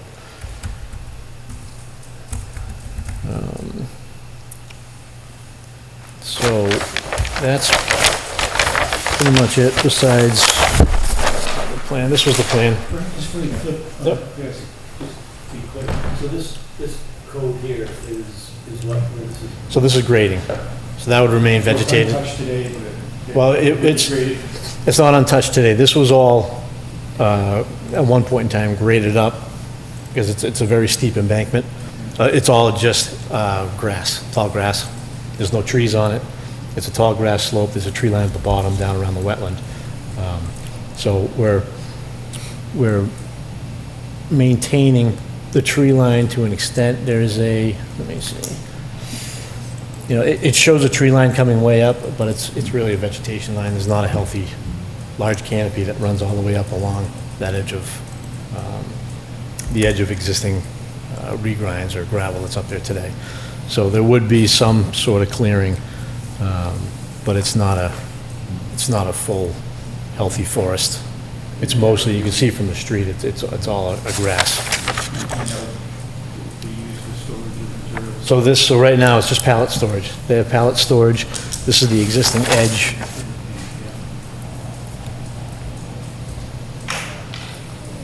So right here is the existing edge where they store pallets up to, then the slope starts. So they want to expand this, basically that limit. And in this location, it's really, the grade drops from around 380 down to 370. So there's a 5 or 6 foot elevation grade drop from here to the back, which this is all gravel. It's going to stay gravel. So they can't store materials in here. This is just to facilitate the grading to basically meet more grade on here. They're not going to store material on a 20% slope. okay, so this would never be used for storing material. This is just a slope. We're coming back to grade. So the edge of ground that you see is the flat area where the fork trucks can drive. And they have flatbeds parked in here that they load for their deliveries every day. So, yes. If I could ask a question? Yep. Help me. Okay, over to 371 and a half, right? Yes. Okay, these are 372, right? Mhm. Yep. So, and this is wet, this does have water in it. And this, at some point, when you get a rain event, but it's wet. Mhm. So now I've got something that's a half a foot lower. So in a sense, we're gonna move water off this area a lot faster, essentially going to dump than this. Is this not another form of drying this out? Then if you're going to move the water off faster, if it's a little higher? It's wet. It's not a standing water pond back here at all. You're still taking water out of it. Yeah, but the natural, it goes from 372. This is where, Yeah, I you wanted need to part show you. stuff over here. But this is where 139. you can see how this was the wetland in 2011. There was a clear breakthrough here. This was the wetland, and this was the wetland. This lighter color is where the wetland limits is now. But right now, this, if you look at the natural topography, it flows from here down to here. So it's, the pipe over here is high and dry, it's up out of the well. This pipe is out of the well. It's outside the wetland limits. Your lot was 371.5, right? Yes. And 372. But the pipe is physically outside of the wetland. So it's not currently, You have to dig its own little trench to find that spot? Brian, you had mentioned that you had consulted with Ecotech Yes. on this drain. Do you have that report? no, we met to discuss it and review it. He didn't put together a report for me Okay, of. can he perhaps just put together just a one-page, conclusion on it, just to answer some of Jack's questions on Certainly. why, as the professional, he recommended putting that at that Putting it further elevation? back. Yep, That would just help clarify. certainly, yep.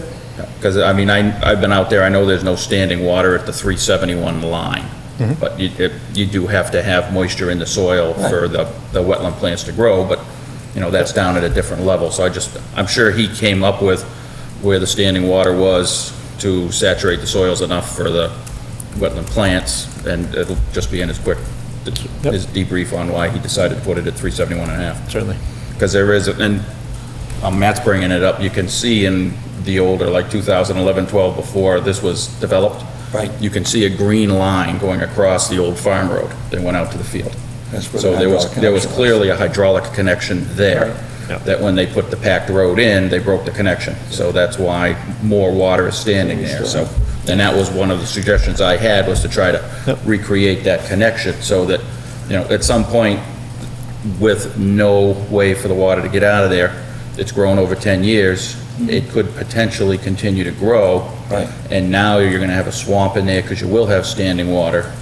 So they really should be getting something to keep it to size, so. Yeah, His report should have Okay. all the calculations on why he put it there. And that's exactly the fear. I mean, you did bring it up, and Yes. and I was very Without a grateful doubt. for it, because the concern is, in 10 years, Yep. are we going to have to come back? Because we're getting another violation, because now the wetlands have grown this much. Yep. And it's going to be a continuous loop of. Yeah, you know, well, and if it becomes a enforcement. swamp, now you've got mosquito problems, and, you know, Yeah.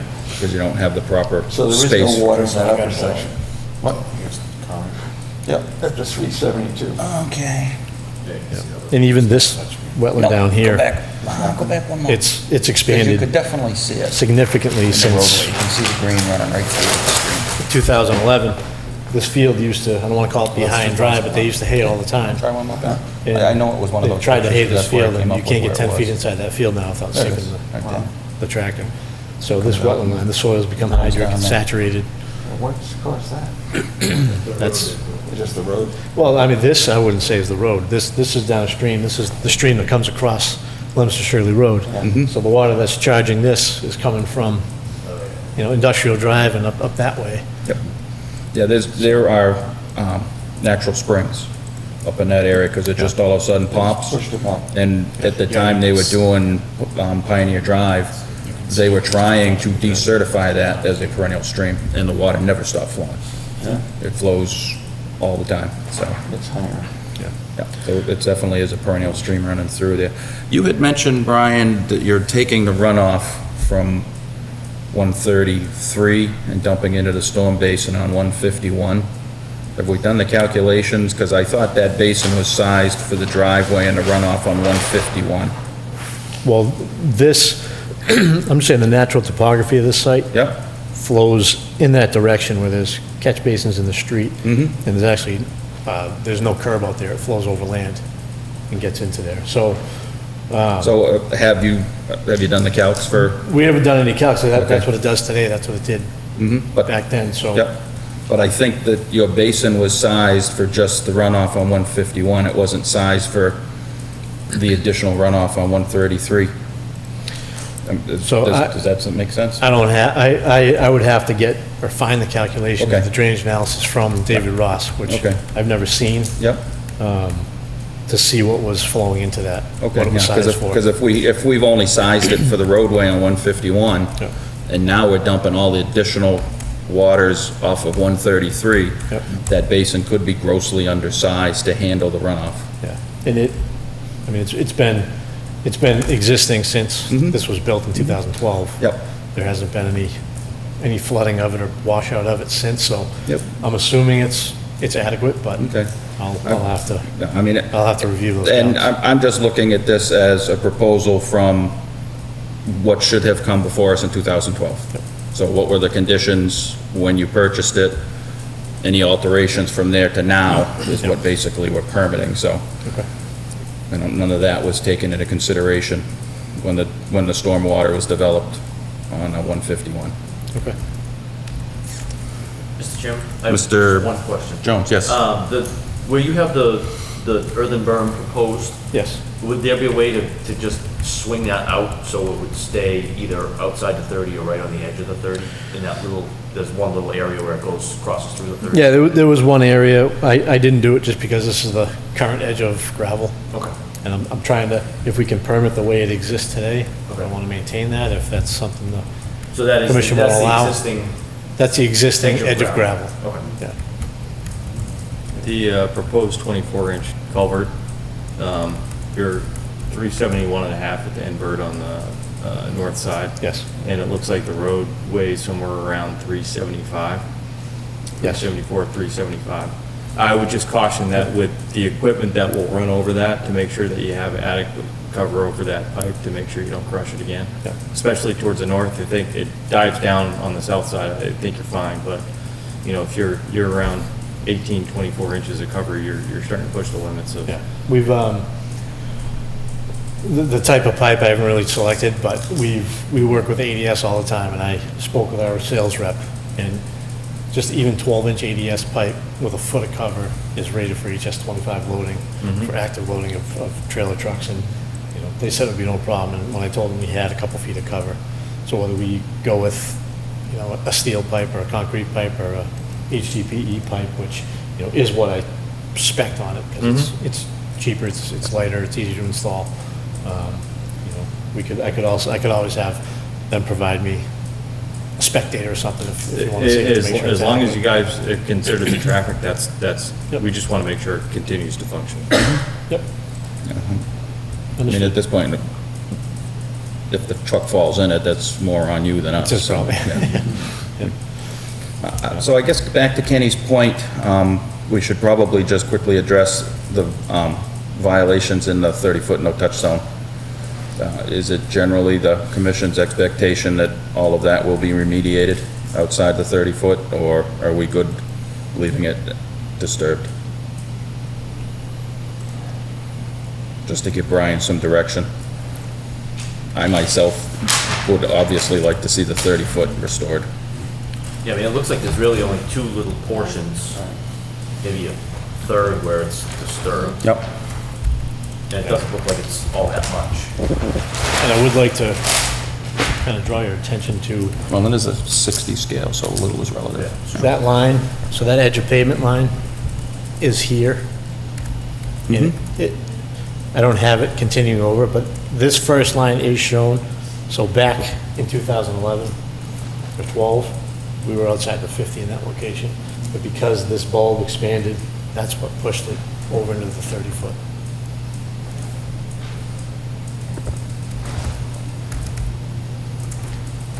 So you see here, this is the 30, 50, and 100. So that line here was outside of the 50 back in 2012. Because it's such a small area, I agree that we just remediate it and pull everything out of the 30 as is. Okay, just a quick straw poll, all those that are interested in having the 30-foot as it is today remediated? Yeah. Okay, so that gives you a little direction.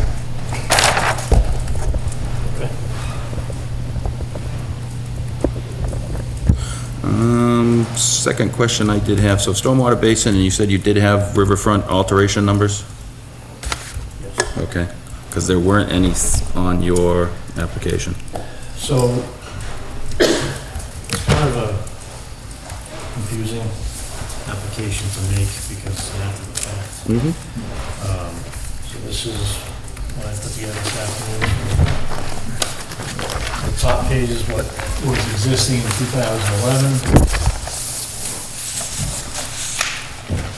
Thank you.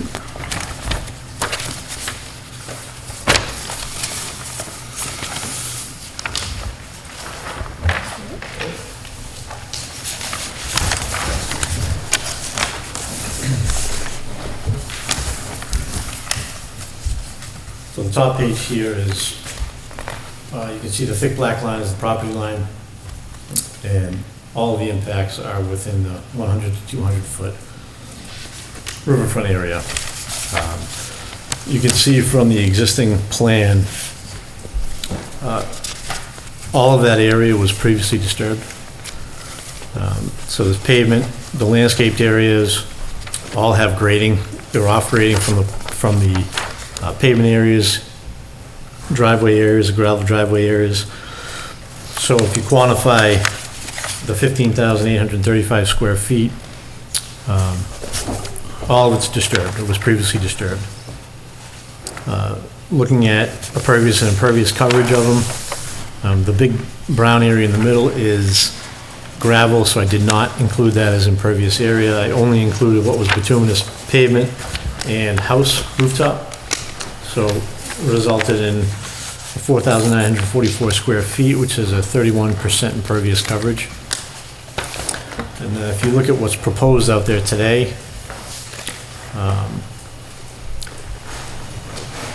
there's actually less impervious area, and it results in 28% impervious coverage. So when this was permitted and submitted, we looked at the areas, we calculated the areas, because the impact was less than what was out there previously. I didn't quantify any riverfront area impacts on the submittal. If that's required and has to be resubmitted, it will be done.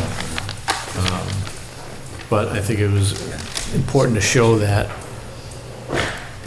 based on the two developments, pretty much the proposed impact has less of, the proposed plan has less of an impact than what was out there previously. The proposed is what's there now, though. Yes, proposed is what's there now, the existing conditions, yeah.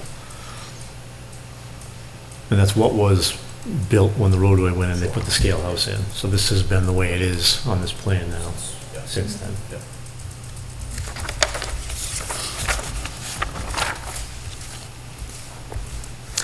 And I did actually reach out to DEP twice now about this. There's no file number issued. I did speak with one of their reviewers today.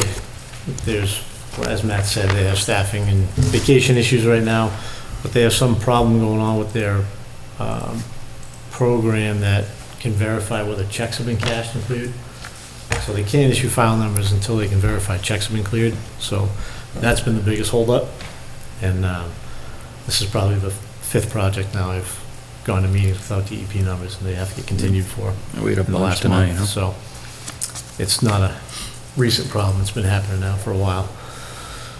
So, you know, like I said, we know we have to come back. So if there's additional information you're looking for, we can certainly provide it. Can you just file your numbers as an addendum? Yes. So you have previous alteration, you have new alter, just to show the math in the application. And is that a, just so I'm clear, is that an addendum to the actual notice of intent form? You know, Or, submit it to us. Or should I submit a letter? Like a I would summary? submit a letter to both us and DEP, just because they're gonna ask. I mean, they clearly can see that you have alteration within the riverfront, so I mean, you really should be documenting it. And if it's zero impact, it's zero impact, which makes it easy, but being the state, I'm sure they want to see it all documented. And thank you for roughing through this quickly.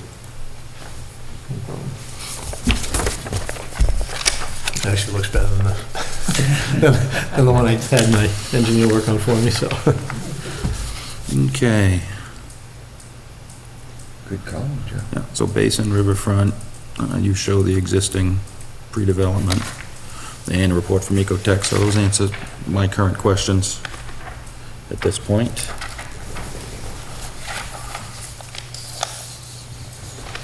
Good evening, Bob.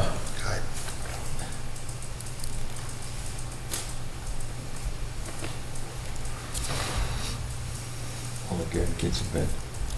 Okay.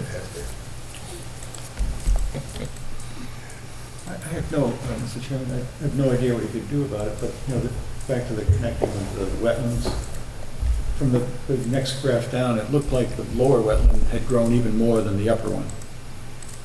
So by throwing more water in there, how's that gonna help? Well, there's a stream there to dissipate that water. If that upper wetland does fill up with a big rain event, the water has somewhere to go and it will dissipate with the stream. Because that wetland, currently that field, it's hydric soil that's wet. So this field, you know, the only standing water you see anywhere is in the stream channel. So we could walk across that field and not sink. But if you drive tractors, Just grab that. so we could, you know, walk across the field and not sink in it, but when you're driving tractors and trying to hay it, it's wet enough that you sink. So, Maybe I didn't understand that. Can you flip it over? Maybe I didn't understand that. yep. So it's, All this is growth. it has expanded. So that's the new flagged line. Right. And it's flagged by the soil. In this location, it was all hydric soil. But it's grass, it's field. Expect that to grow anymore. Well, it's almost to the base of, this whole site is raised, it's fill. So it's at the toe of slope now. It's pretty much where that flag line is. So, you know, the standing water doesn't exist over here. It's all down in the stream channel. Okay. So I wouldn't, you know, whatever water does flow across to the southern side, the natural topography runs all the way down the stream channel. So, you know, it may at time, whenever it does stage up and flow, create some sort of, you know, rivulet getting down to the stream, but, you know, we have the natural topography out here and the elevation change to stop, you know, the expanse of that wetland into the gravel pit. And where there was a connection prior. Yeah. It seems to make a lot of sense. Yeah. It's only gonna continue to Yeah. alter that upper wetland. So elevation-wise over here, we're at, the majority of the field's at like 365, 366. You know, and the low point here coming into the pit is at like 376. You're about 10 feet higher up there.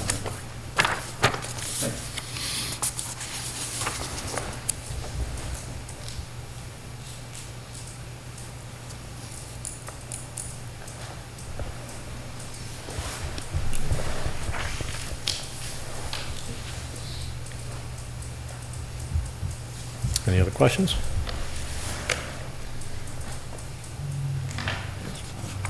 What is stone landscape? So that's all crushed stone. It's like just a Okay. stone. There's no hard bituminous or concrete. It's just it's all landscape stone. Okay. And the silo still there? Silo is not still there, Okay. but the silo is outside of Yes, the yeah. riverfront area. I just was looking like, okay. Oh, it's on the plan, yeah. All right, at this point, any other questions from commissioners? Okay. Any questions from the public on 131? No? Okay. All right, so at this point, my questions, if we can address, are the stormwater basin calcs with the new water flow. Just updating the riverfront alteration, gross and net, and a report from Ecotech on why they decided 371 was the magic number for the pipe. Okay. Anybody else have any other additional at this point? Okay. With your permission, at this point, we'll continue to September 4th. Okay, thank you. All right. I'll accept the motion to continue 131, 133 Mr. Shirley Road to September 4th. So moved. We have a motion and Second. a second. Any other discussion? All those in favor of the motion, say aye. Aye. All right, thank you. I like that. We've never had a bug eat my homework before. This is now the third project I found out was affected on it. Frank, you want these back now? Well, you can have plenty copies. Yeah, they're gonna recycle it now, yeah. Thank you. All right, moving forward pursuant to Mass General Law, Chapter 131, Section 40 as amended, and Section 239 of Lunenburg General Bylaw. Greco Alfonso has filed a notice of intent for remediation of riverfront and buffer zone at 260 Falula Road, Lunenburg, 100 Summer Street, Lunenburg. At the request of the applicant, I'll accept a motion to continue this hearing to September 4th. So moved. We have a motion Second. and a second. Any other discussion? All those in favor? Mr. Chairman, I didn't see any drawings on that, if that's the 100 Summer Street. Could be. There was no, yeah. There's nothing, I didn't even look because I knew it was continued. Oh. He'd asked a long time Okay. ago, so. If Matt, just make sure that, Jack was saying that there's no, documentation on the cloud No drawings on 100 Summer? for, 100 Greco, Summer. Alfonso. Yeah, I didn't put it on the cloud because he continued it for the 5th. Oh, So okay. he continued that back in August when we had to move the meetings out, but it had already been re-advertised for today. Okay. So, but I do have PDFs, I'll put them up when I construct the meeting folder for the 4th. All right, so we have a motion and a second. Any other discussion? All those in favor of the motion say aye. Aye. Okay, and it is the 4th of September. We say it all night, let's hope. Well, I have been saying the 4th, and Matt just said the 5th, and I'm like... All right, moving No, I was forward. taking the 5th. We are moving forward with the first of 2 televised hearings on regulation revisions. The Conservation Commission will be holding a hearing for updating Section 335 of the town bylaws regulating the protection of wetlands. Excuse me, Mr. Chairman. Carl, I didn't have a chance to print that up. However, I did put it in the meeting folder in the cloud. Okay. We don't have access to this thing? To this copy? Do we have access to the copier? Yeah, I can make copies. And what were you here for, ma'am? Violation. Oh, okay. Well, actually, 127 Pleasant Street. okay. You want to take her further? Yeah, why don't we, at this, can recess the hearing. at this point, we'll recess the regulation review and move forward with an enforcement on 127 Pleasant Street.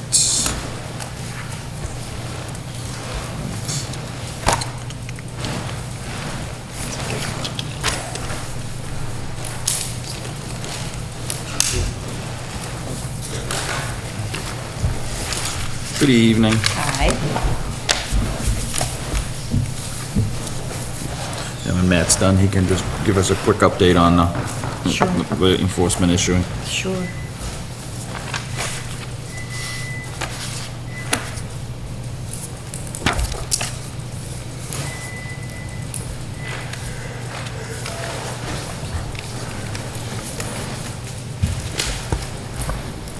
We're not on Guyana time anymore, huh? No, I'm on my home.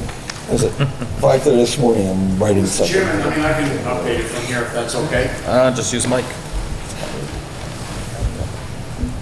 Essentially, upon inspection of the potential remedial work going on at 101 Pleasant Street, it was discovered that we have work going in the buffer zone at 127 Pleasant, which would be work on the driveway.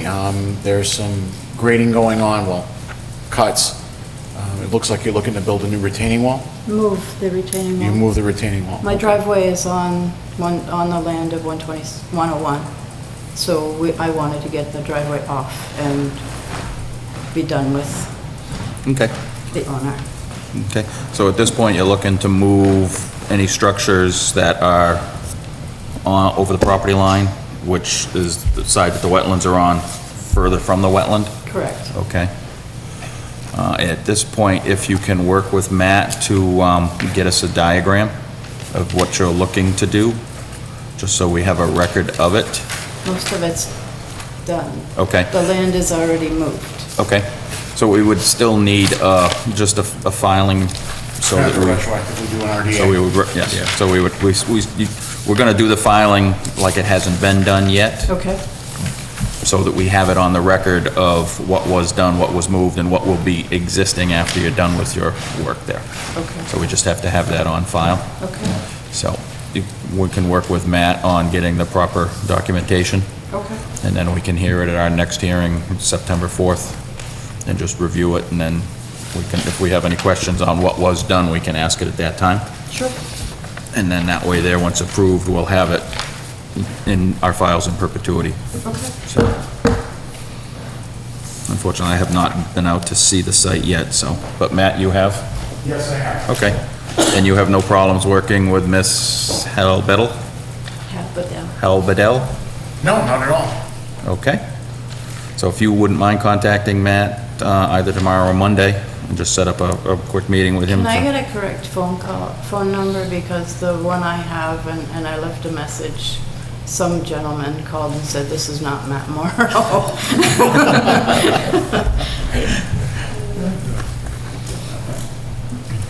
He only wished he was me. He was a young guy, so. I wish So you may have wished Matt was him. All right, so yes, That's my if you cell can. number, so even if I'm not in the office, I'll get you. Okay. Yeah, and he can help you just draw out a little plan on a piece of paper of what we're doing and what it's gonna look like when you're done, and we should be all good to go. Okay, All right? sounds good. All right, well, thank you. And at this point, Matt, had you issued a cease and desist? Yes. Okay. So we It's shouldn't be doing any more work until Right, right. we get this straightened out quickly. Okay. Okay, well, thank you very much. All Thank you right. for coming in. Thank you very much. Thank you. All right, at this point, we will reconvene and continue with our regulation revision.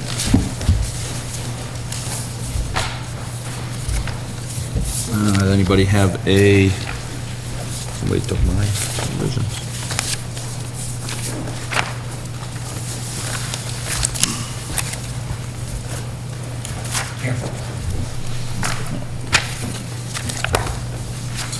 All right, are we gonna have it on the screen, Matt, or we're just gonna go through and read it? We can just go through, I mean, we've already gone through it at subsequent meetings, Okay? so I don't know if you want to read all 27 pages of it. No. I will read the revisions. All right, so starting with definitions, alter. We have struck, nope, we have not changed that. Next revision is buffer zone. We have struck the language area specified in section 1.3 above and inserted wetland resource area as defined under local bylaw and 310 CMR 10.0.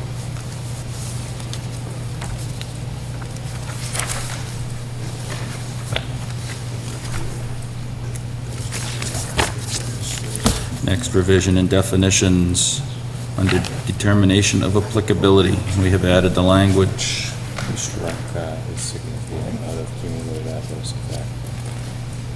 Okay, so that's how I did, wasn't sure if we put it in and then struck it out. All right, back up, cumulative adverse conditions, we have struck is significant from the statement that is significant when considered in combination with other activities. Determination of applicability, we have inserted the language as presented in the application to read, determination of applicability shall mean any review and written finding by the Conservation Commission as to whether a site or the work proposed as presented in the application thereon is subject to the jurisdiction of the bylaw. Extension permit, we have inserted the word which, so it will read, a written extension of the time within which authorized work shall be completed. We have struck an elevation and added topography to the definition of fill to deposit any material so as to raise topography temporarily or permanently. From definitions, we have struck the definition like activity. We have struck the definition like structure. No build zone, we have struck the language, no new structures, retaining walls, or impervious surfaces are allowed. A no build zone shall mean that 50 foot of a resource area.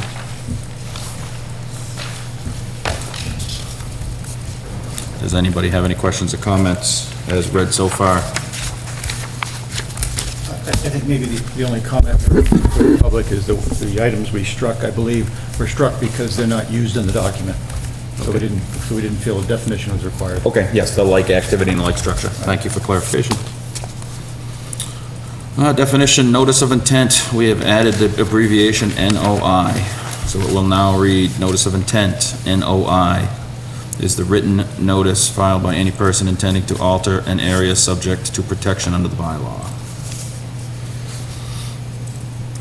River, we have removed the language or intermittent. So it shall now read, river shall mean a natural stream of water that empties into any lake, pond, or other river or stream and has a continuous flow. We have added the definition, request determination of applicability, RDA, shall mean any application for review or written finding by Conservation Commission as to whether a site or the work proposed as presented in the application thereon is subject to the jurisdiction of this bylaw.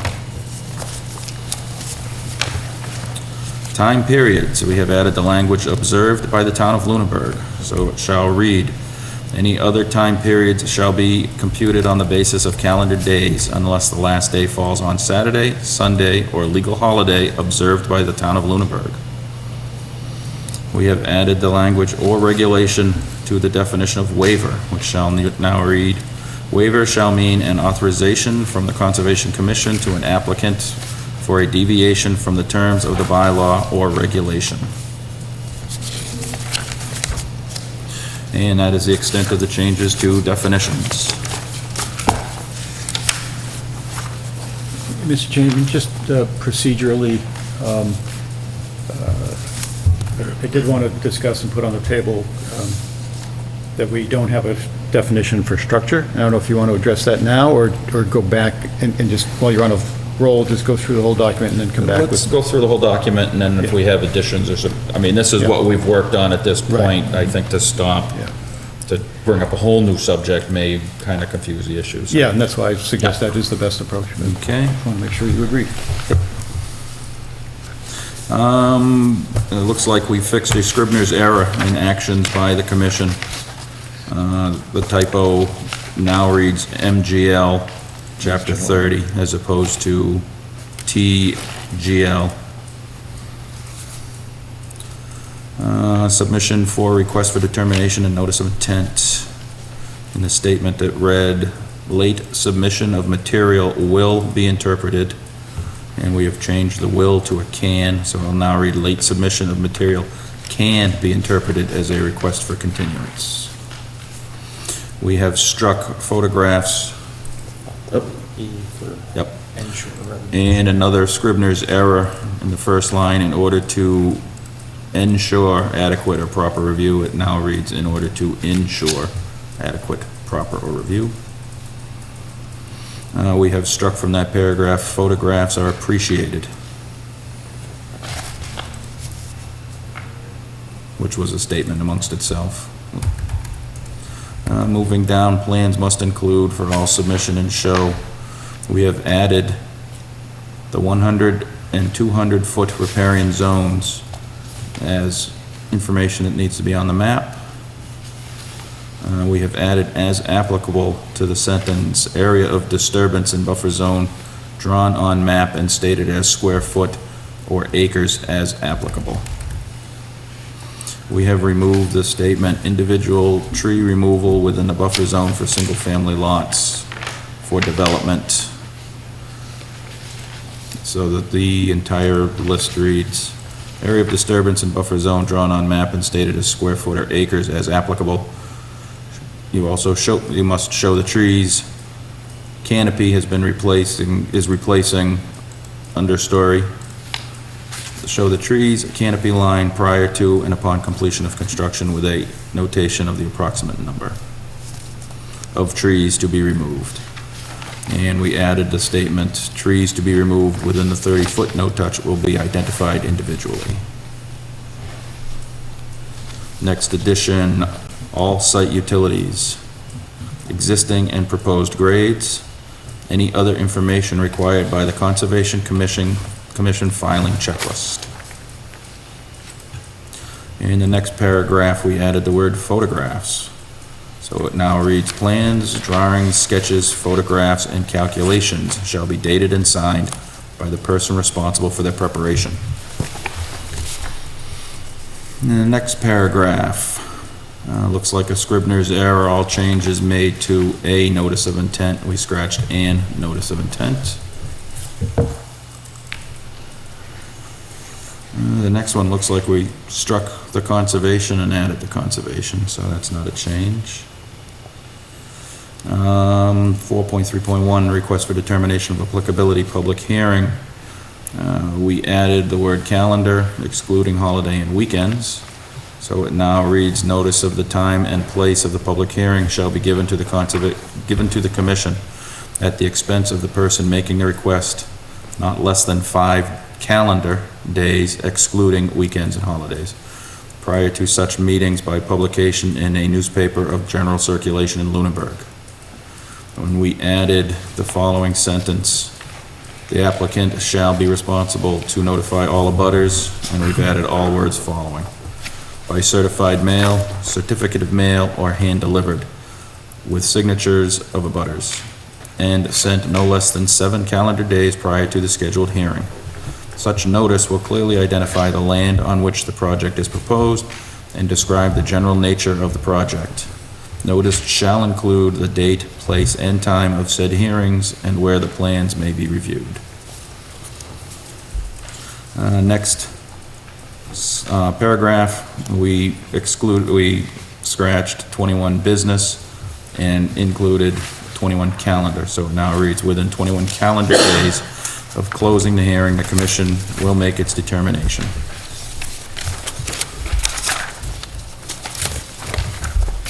4.4.2, we added the phrase by each activity, so the statement now reads, each permit filing shall be accompanied by a Lunenburg public permit filing to be determined by each activity. Paragraph prior to that, there was a change.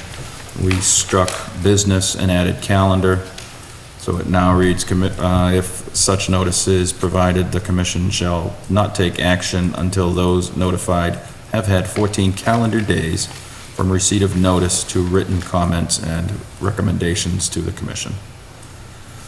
Going back down to 4.4.2, we added the phrase, all Mass DOT applications are not exempt after the first $50. Schedule of fees.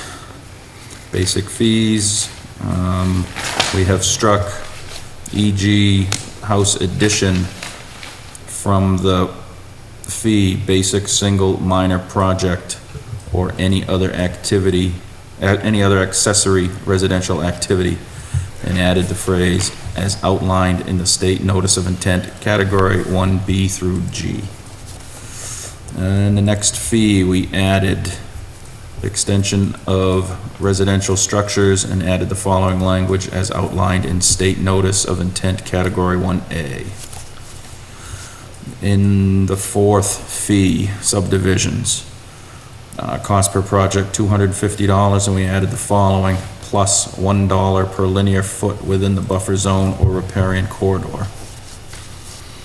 The next fee, we added outfalls, so the fee reads drainage, outfalls, detention, and retention basins. The fee for commercial industrial, we struck that entire fee from the schedule, and we added in its place commercial, industrial, and institutional projects. The fee is $250 plus 10 cents per square foot of work within the buffer zone or riparian corridor. Moving forward, 4.4.4. In the first paragraph, we struck the word, or we made a Scribner's change to calendar days. It was 2I to 21. A public hearing shall be held by commission within 21 calendar days.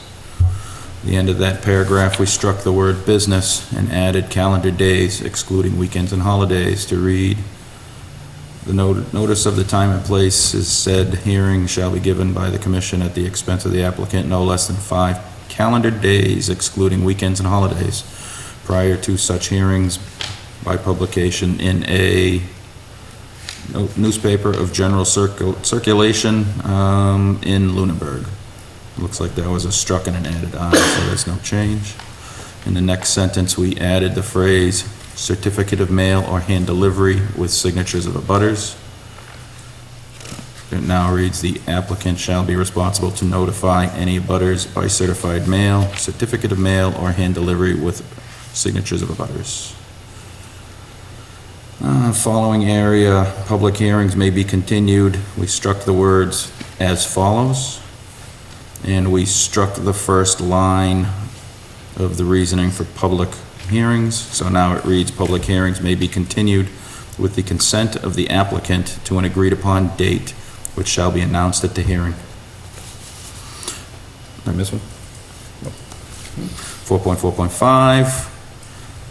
In the second paragraph, we added section 1, so it now reads, is not significant to any of the interests identified in the bylaw, section 1, and shall so notify the applicant.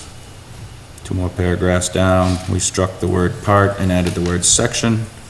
So it reads, to meet the performance standards set forth in the performance, to meet the performance standards set forth in the performance standards section of these regulations. Next paragraph, we struck the word integrally, and added directly. So now it reads, by virtue of changes in the characteristics of storm drainage discharged to that area from the property, or such work is directly connected with work to be undertaken. First paragraph. Is that a change, Matt? No, that was just a comment. Okay. It's already been reviewed. Okay, so we're leaving it as it was written. So add a third paragraph down. Order shall be approved and, we added the words approved and, so it now reads, the order shall be approved and signed by a majority of the Conservation Commission. Further in that paragraph, we struck 1 year and inserted 3 years. It now reads, however, that the commission may issue an order for a minimum of 3 years or a maximum of 5 years. 4.4.6, we added the phrase, work may not commence until the order is recorded.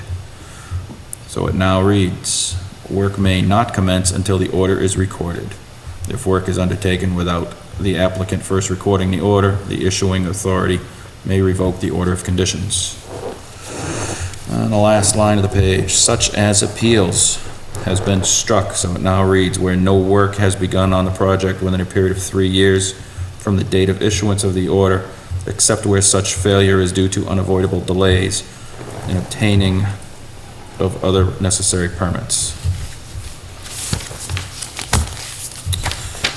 Extension permits, we added the language, revoke the extension, so it now reads, if work is undertaken without the applicant so recording the extension permit, the commission may revoke the extension, issue an enforcement order, or may itself record the extension permit at the owner's expense. 4.4.9, we added the phrase, in as-built and A. So it reads, if a project has been completed in accordance with plans stamped by a registered professional engineer as an as-built and a written statement by such professional person certifying substantial completion.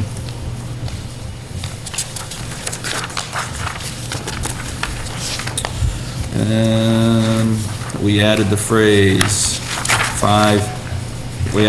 after 5, calendar days excluding weekend days, and struck the word days from that spot.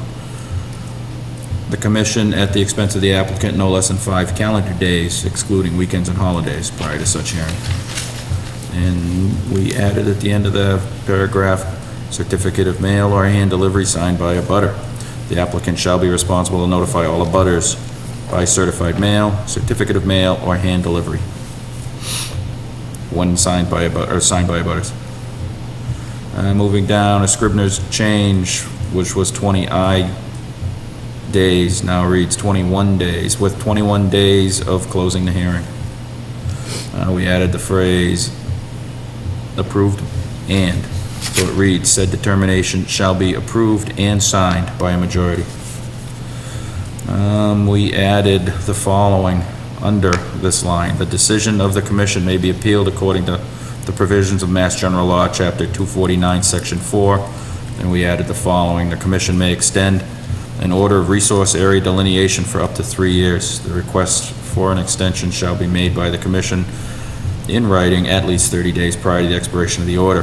The commission may deny the request for an extension and require the filing of a new notice of resource area delineation for the following circumstances. A, where new information not available at the time of the order was issued has become available and indicates that the order is not adequate to protect the interest identified in the bylaw. I don't see where B is. It's not there. Okay, so we'll add that as an error. So we'll have to resequence them. The next line, which will become B, where incomplete work is causing damage to the interest identified in the bylaw. The next one will be labeled as C, where work has been done in violation of the order or these regulations, or the next one will be designated as D, where regulations have changed. And continuing with the additions, the extension permit shall be recorded in the land court or the registry of deeds, whichever is appropriate, and certification of recording shall be promptly sent to the commission. If work is undertaken without the applicant so recording the extension permit, the commission may revoke the extension, issue an enforcement order, or may itself record the extension permit at the owner's expense.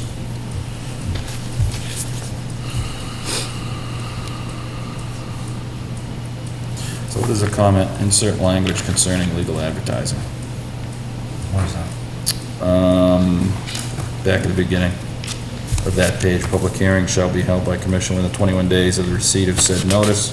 Notice of the time and place of said hearing shall be given by the commission at the expense of the applicant no less than 5 calendar days.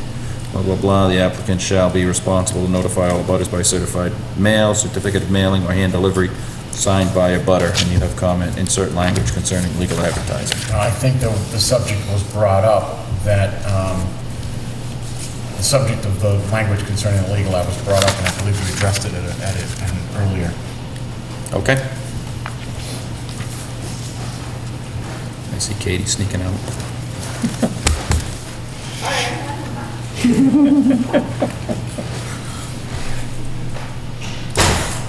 Violations, and we struck the language, shall be punished by, and added in, violations may result in a fine of not more than $300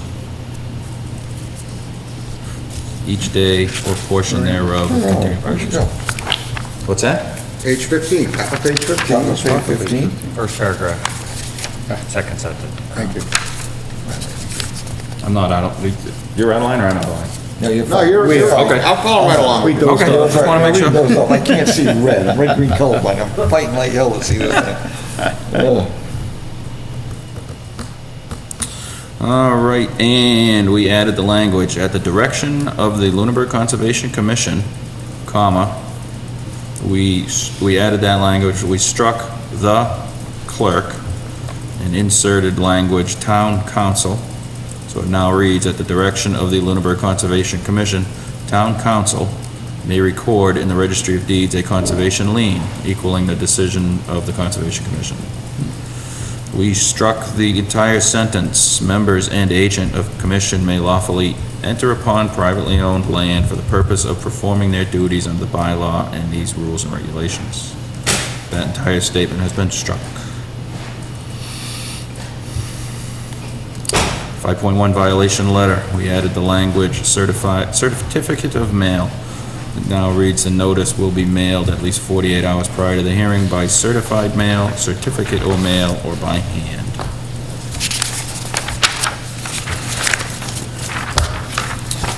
Violation and enforcement fine fee schedule. In the first fee or fine, we added the language of any application and struck NOI. So it now reads, application fee for filing of any application after any violation is double the standard filing fee.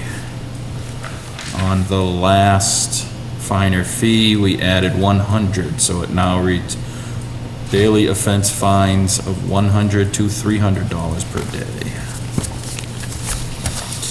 8.0 waiver of regulations. We added after written or verbal request of the applicant. Now reads, strict compliance of these regulations may be waived when after written or verbal request of the applicants. 10.0 performance standards, we added listed subsequently shall, and it now reads, the performance standard regulations listed subsequently shall apply. 10.1, we struck the specific CMR 10.51 and through 10.6 and added 10.0. It now reads WPA Regulation 310 CMR 10.0 shall apply.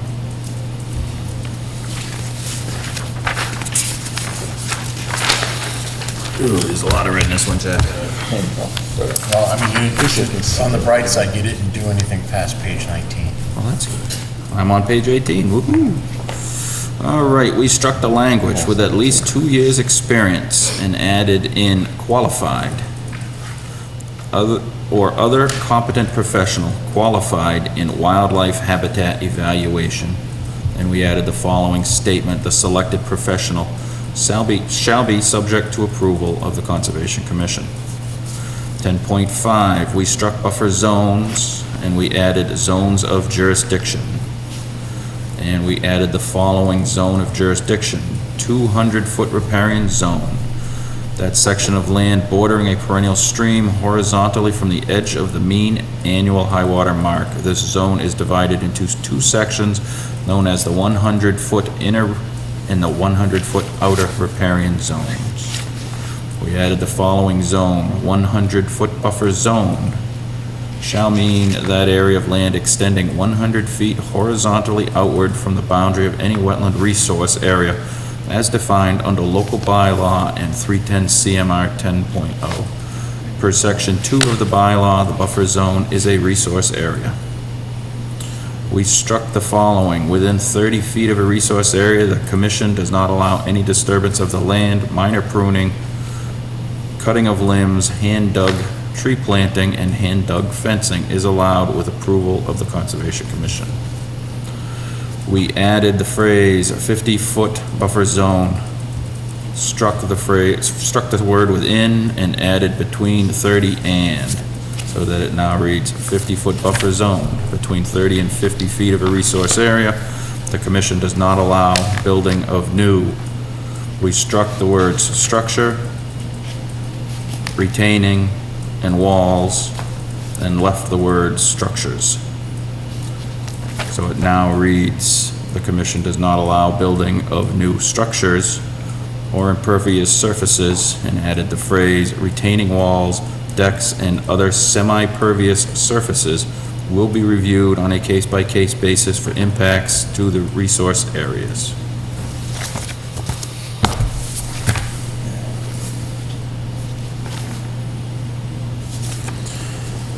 In the next sentence, additions to or reconstruction of existing structures within 50 feet of a resource area shall be reviewed on a case-by-case basis. We added the words for impacts. We added the following zone, 30-foot no-touch buffer zone. Within 30 feet of a resource area, the commission does not allow any disturbance of the land. Minor pruning or cutting of limbs, hand-dug tree planting, and hand-dug fencing, pedestrian walkways, and removable temporary docks may be allowed with the approval of the Conservation Commission. Maintenance of existing lawn landscaped areas is allowed by right without action from the Conservation Commission. The following, we struck the language, existing disturbance or reconstruction within 30 feet of a resource area shall be reviewed on a case-by-case basis. So it now reads, properties with existing structures that are currently not in compliance with the above will not be permitted to increase their degree of nonconformity. 10.6, limited project permits.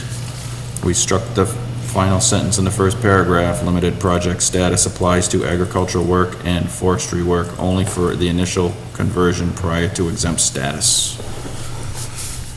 We struck the entire section 10.6.1. We struck the entire section 10.6.2. And we struck everything except line E in 10.6.3. So that 10.6.3, forest work definition. For forest work, there shall occur no cutting of trees or other vegetations within 30 feet of any stream, river, lake, or pond, except where a stream or river crossing is necessary to build a temporary access road. And the placement of slash, branches, and limbs shall not occur within 30 feet of the bank of any protected resource area. And just gonna peruse quick, Matt says that is the end of alterations. I have 2 comments. And your comments are? Section E, that one you just read needs to be struck as well because that's illegal. That's what I thought. Okay. The other thing is under wildlife habitat. Yep. Where you said the selected professional shall be subject to approval by the Conservation Commission. Yep. That's illegal too because that's discriminating. So on advice, we will strike the entire 10.6.3. And I'll find that other section. 10.4. The end of 10.4. Okay, 10.4, we will strike the last sentence.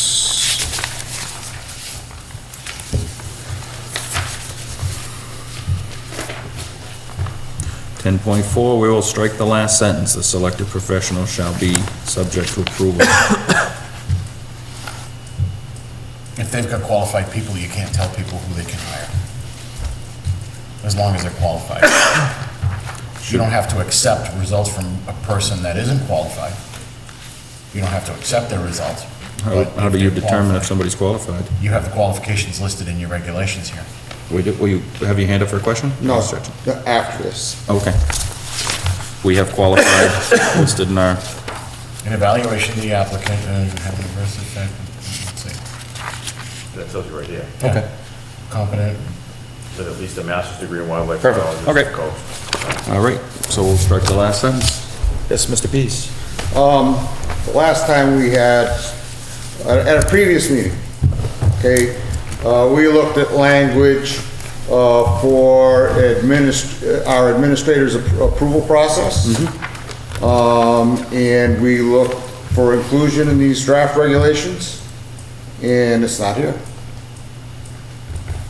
Did we submit them to Matt to add? We worked on it at the meeting together. And we made comments, and the last, my memory was it was gonna be included in these final regulations. Do you have that, Matt? I don't have it with me, but I can put it in the next set for the next hearing. Okay. Can you add it to the cloud, Matt, so we can see it?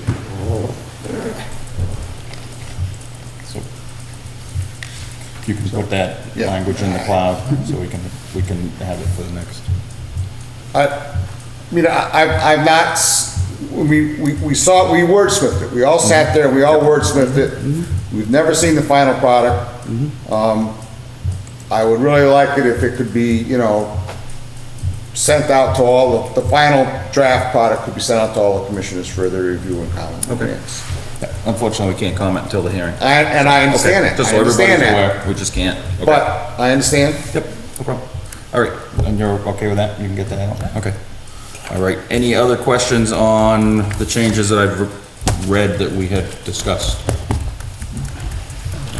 With the two changes that Matt brought forward, 10.6.3 and, No, I just noticed that it could be there's a good reason for it. Yep. But I noticed when we were going through that we retained business days, and 4.31. And it seems like we got rid of business days everywhere else, and I'm not quite sure. Maybe there's a good reason for it. What it is, on page 9. You go to page 9, 4.3.1.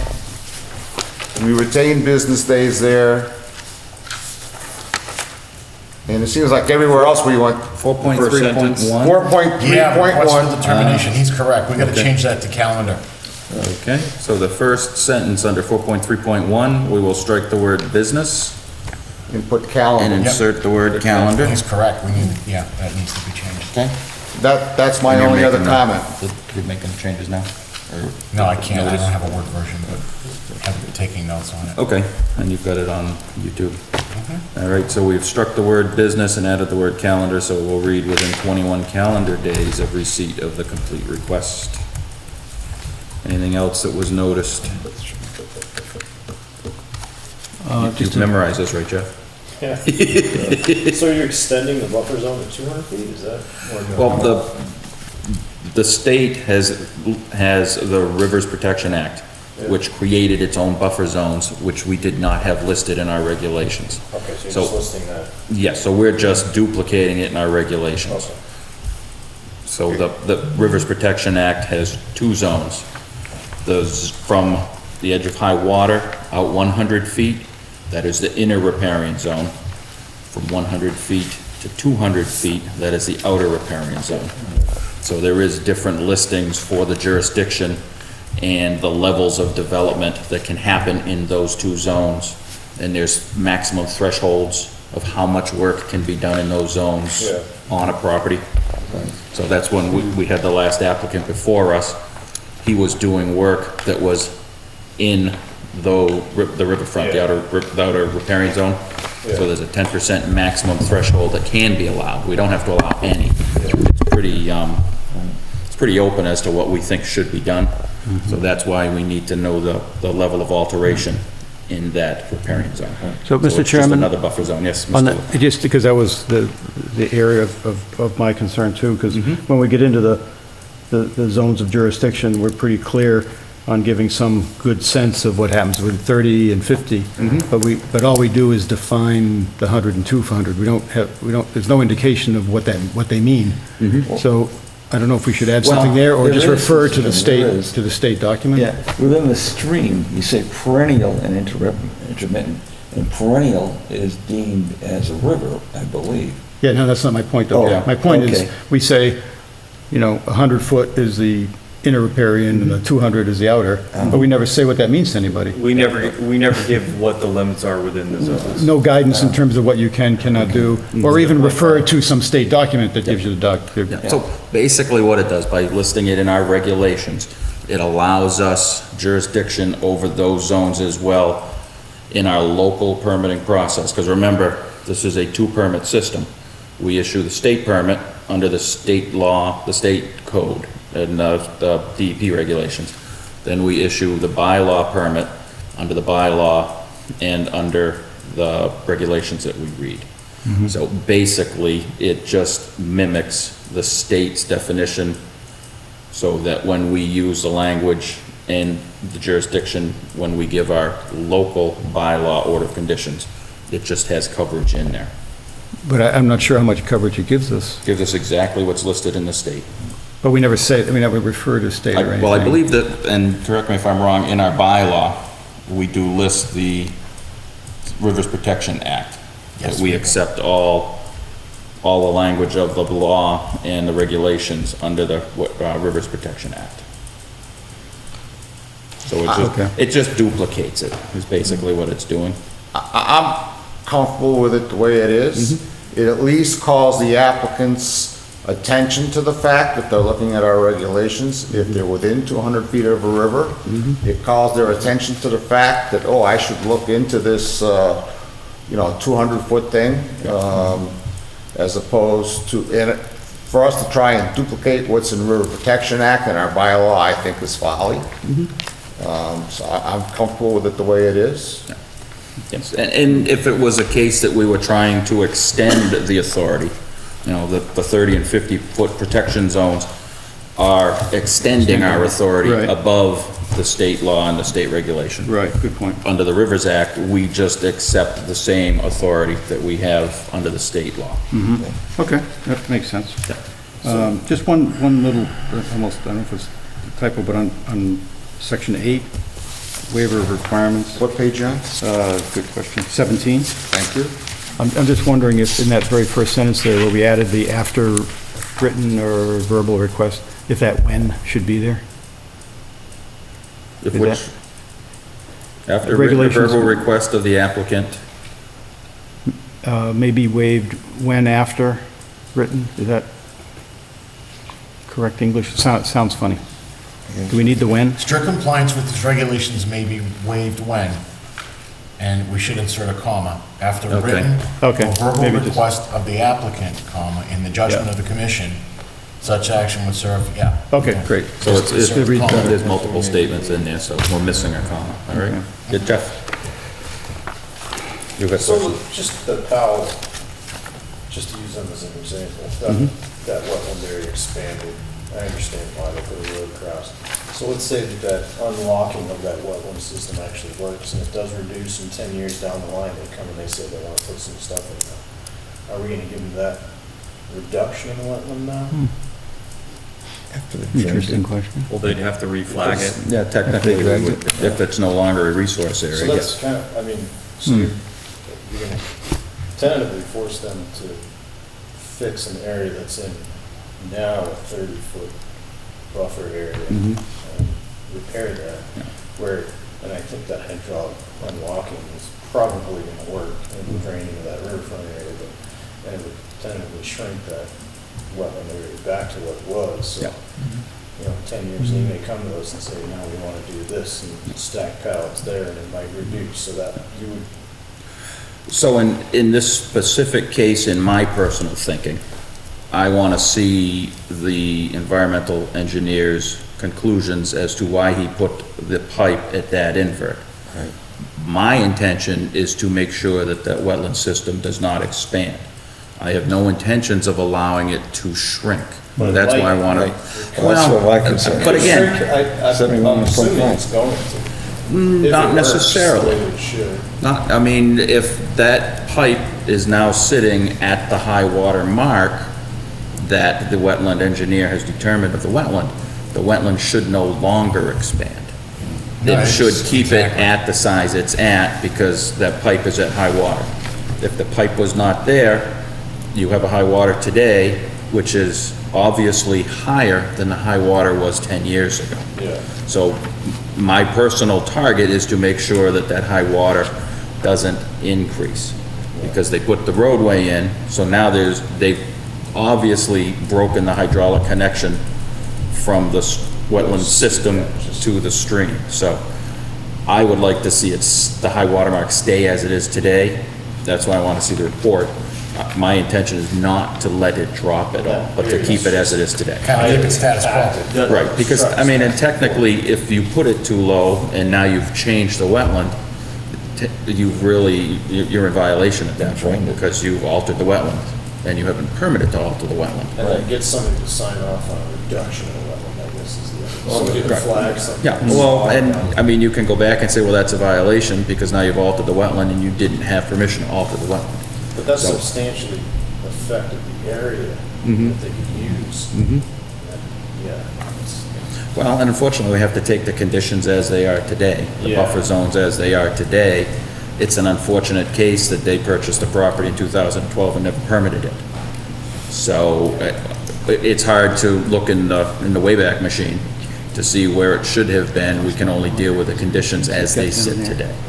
So, do you like that, Mr. Peabody? Is that yours? But yeah, no, my intention is to make sure that the wetland system does not change. Mr. P, you had your hand up. I took it down. Okay. All right, moving forward, I believe there were some additional changes or amendments that were proposed.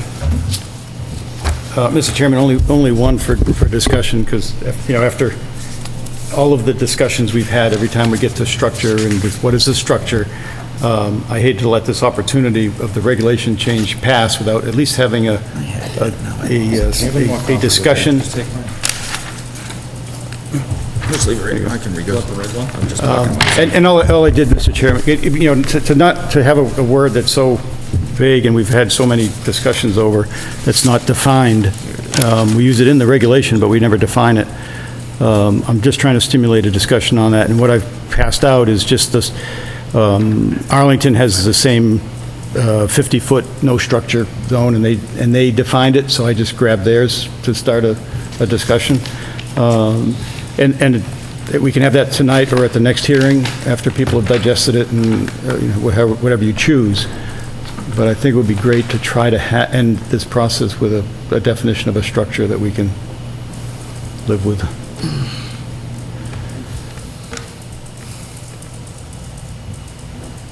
Tent? Reviewing stand. No way. Mr. Chairman, my personal opinion is, I like our present operation. It's like pornography, you know, I know it when I see it kind of thing. You know, I mean, a structure is, you know, like. That's an interesting metaphor. You know, well, that's a famous, you know, thing, you know, and, it's worked for us, you know, because really we look at, you know, what's the impact of the structure. And as soon as you start getting into the weeds, you know, because if we take a definition if we make a definition, then it eliminates, you know, the shades of gray that we have now about, you know, what's the impact of the structure, you know? You know, like a riprap swale, I mean, if someone's running, you know, if water's running through a resource area and a riprap swale would be called for there, we gotta, you know, I'm comfortable with the way we do it now with no definition of structure.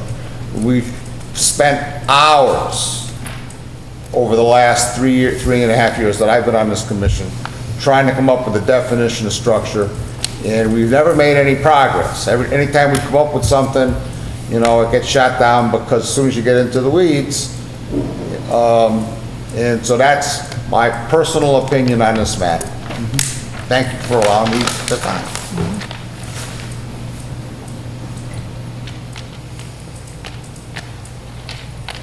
Any other comments? I guess on I the just structure kind definition? of, I would kind of echo Bob's sentiment. Just the brief few minutes I've had to look at this, I don't think, for me, that it doesn't suit our needs. There's things on here that, you know, definitely don't belong, I don't think. And to try to define every single thing that's a structure, I don't think is reasonable for us. Yeah, I'd almost like the definition of the structure that's presented here. I like it up to essentially means or combination of materials or things arranged or constructed for permanent or temporary occupancy, shelter, or use, and end it there. I would agree with that. Take out all the examples. Yeah, I mean, And again, then- I didn't even and like then all these Bob's- things, but I wanted to, Bob's application there applies perfectly. We know, Yeah. we see it. And the rest are actually just examples. Right. examples, I right, think the examples Such confuse as- the definition. Yeah, just such And you as could means make that examples. list 3 times longer. right, yeah. I like that. Personally, my biggest use of this definition is impervious surface. You know, that was definitely what we are looking to limit inside the 50-foot no structure zone, is the Right. addition of impervious surfaces. Yeah, I think that was a big step forward. And so my question then, you know, it's like, if we want to go back, again, where this definition fails me, is a bench, a structure, is a picnic table, you know, a structure. You know, is a swing set, you know, a structure. A tree house. I guess, Is a treehouse, you know, and so, Let's not go there again. you know, because. But some of those you can look at and they're semi-pervious. You know, But- because the impervious area overall is more substantial, but if you take it up, it's broken up into smaller And I sections. totally agree with you. To me, structure is all about pervious, or impervious. So at this point, is everybody just straw poll in favor of adding structure means of a combination of materials or things arranged or constructed for permanent, temporary occupancy, shelter, or use? Add that to the definitions table. Can you just I like repeat that. one more time? We That's a are good going to, suggestion. the definition will read structure, means of combination of materials or things arranged or constructed for permanent or temporary occupancy, shelter, or use. End. Period. So everything after such as, all the examples we will not add. So we will add that into the definitions table. A free stack stone wall. So then, by this, a bench is a structure, It would not be allowed. But it reads, retaining walls, decks, and other semi-pervious surfaces will be reviewed. Okay. So a bench is a semi-pervious because you can have the water running through the slats. You know, it's not like you're building a 10 by 10 shed that now you've created a 100 square foot area that was pervious, that is no longer pervious because all the water is shed off of them. Would be my argument. Yeah, and that's a Shed. good point, because this is just a definition, it's not the requirement. The Correct. requirement's in the doc, is further, Well, but further the on. requirement says, it says no structure, Yeah, within 30 feet, right? within 30 feet, 30 to 50. 30 to 50 feet. Right, but it goes on beyond Or, that. yeah, yeah, so, I guess, you know, going back to that, are we still getting into the weeds? Like, a temporary structure, are we gonna let somebody, all right, I'm gonna go back to the tent scenario. The Boy Scouts wanna camp out at the Sportsman's Club, which we used to do all the time, and it's 40 feet from the edge of the pond. Can they put that tent up? It's a temporary structure. Like, I know, are we going too far with this definition? see, if you want a structure definition, to me, it should center around the impact on perviousness. But that's that's my point, and I thought Rich said. If you go into this is just a definition of a structure, now you go into the requirement, which is, which has this other language, right? Additions to or reconstruction of existing structures, shall be reviewed on a case-by-case basis. So that gives you the flexibility of fine-tuning it. is the It says, the commission does not allow structures or impervious surfaces.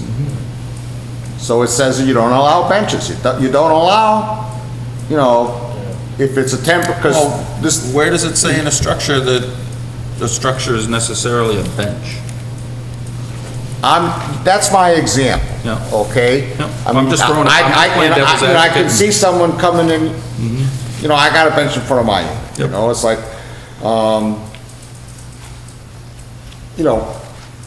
a different commissioner Yep. could sit here and say, wait a minute, it says no structure. They didn't participate in this conversation, and they say a bench is a structure according to this definition, right? We're not gonna allow benches. Right, but then the second sentence immediately defines exceptions.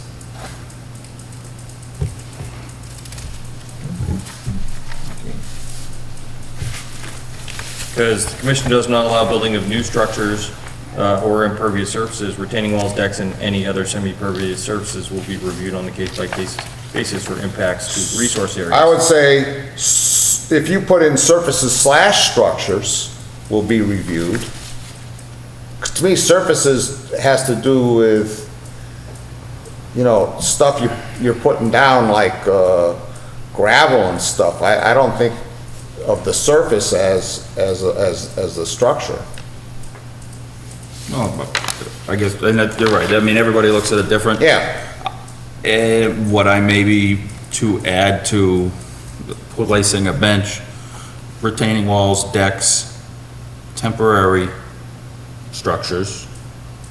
How about retaining walls, decks, and low-impact structures and any other semi-pervious structures will be reviewed on a case-by-case basis for impacts. I hate to keep using, Yeah. I would just rather have retaining walls, decks, or temporary structures, and any other semi-impervious surfaces.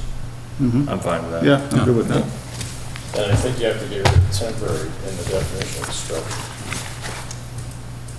Temporary occupancy. Yeah. So permanent occupancy. No, so if we have, actually, we would add permanent structures or impervious surfaces, retaining walls, temporary structures, decks, and any other impervious surfaces will be reviewed on a case-by-case basis. That would answer the tent question.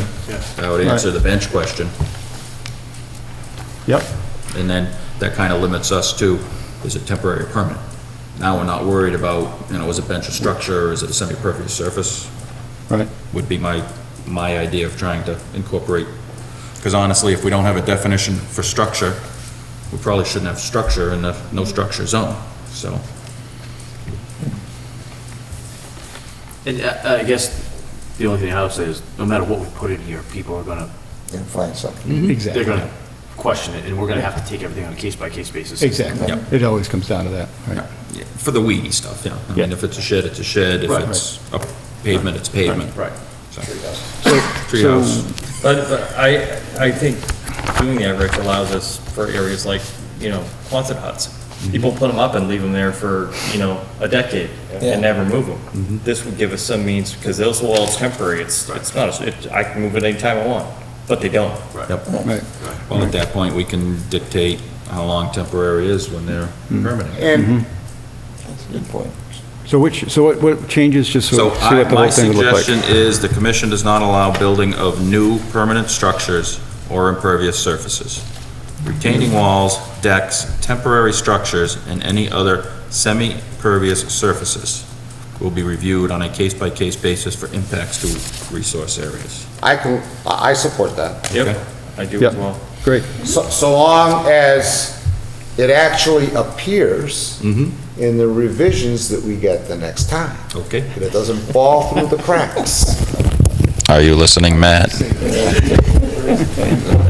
Well, now when he's listening to it, that'll jar him. Okay, so we are adding structure, the sentence all the way through the use, and striking such as provided by Carl. Yep. And adding the term permanent to permanent structures or impervious surfaces, and adding the words temporary structure to retaining walls, decks, temporary structures, and any other pervious surfaces will be reviewed on a case-by-case basis. Straw poll, everybody's pretty happy with that? Good. Okay, I'll have Matt add that for the next, which will be September 18th, so we have a month to, hopefully we can actually ask him to bring it on the 4th for a review, and then we'll have the final presentation on the 18th. Super. Mr. Chairman? Yes, Mr. Pease. I noticed in the agenda, Yes. at the end, it said the next meeting may be at the Ritter, or it might be here.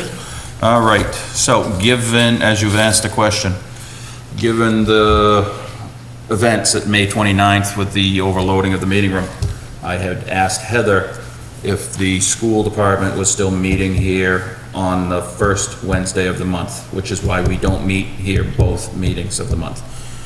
They have been meeting at the high school. She contacted the school department, and they still intend to use the room the first Wednesday of the month. Okay, So our meeting will be back at the Ritter okay. on September 4th. That's why Matt put in May. And the reason why I was asking is unfortunately I will be out of state on September 18th, so I was, Okay. We'll be here. I know, maybe I'll have to call in if I can get a signal in the middle of the Adirondack Mountains, so. Give it a shot. We're in the Adirondacks. Right in the middle of the state park, this guy's got, my neighbor has a beautiful house on the top of a mountain. It was grandfathered in before the place was created. Yep. So, Having just come back from there's not a whole lot of signal up there. Tell you, phone, but it's still not that good. Yeah, there is not a whole lot of signal up there. Besides, Bob, all those birds will drive you Say nuts in the anything? background. Katie, thank you for staying past 9 and getting through the review. Appreciate that. I've been feeling well all day, so I'm going to bed. All right, I hope you feel better. Take care. Okay. All right, moving forward with the agenda. Oh, Mr. Chairman. Mr. Katie, Rabbit. we have a commission reorganization. Katie, vote. Katie? Katie? Katie? I'll stay for this, okay. Katie, can you just stay for the vote? Okay, we can move it to new business. All right, seeing as how appointments are over.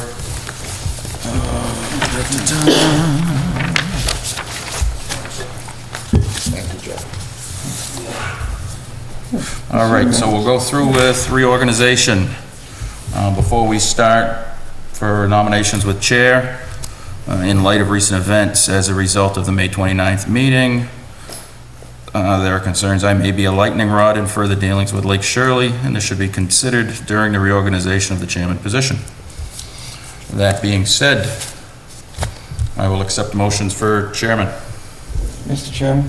Mr. Rabbit. I would like to take the opportunity to nominate this entire board as one.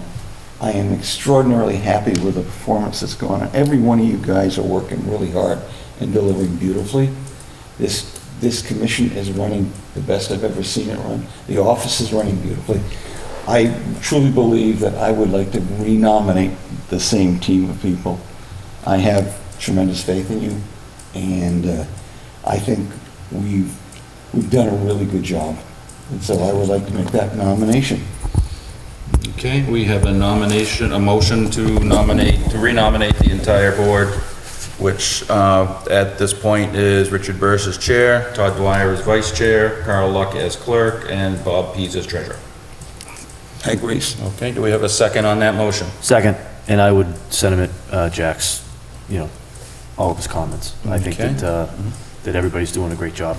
And, we've had some tenuous moments in the recent history, but I think that they've been handled as well as they can be. So I would second that motion.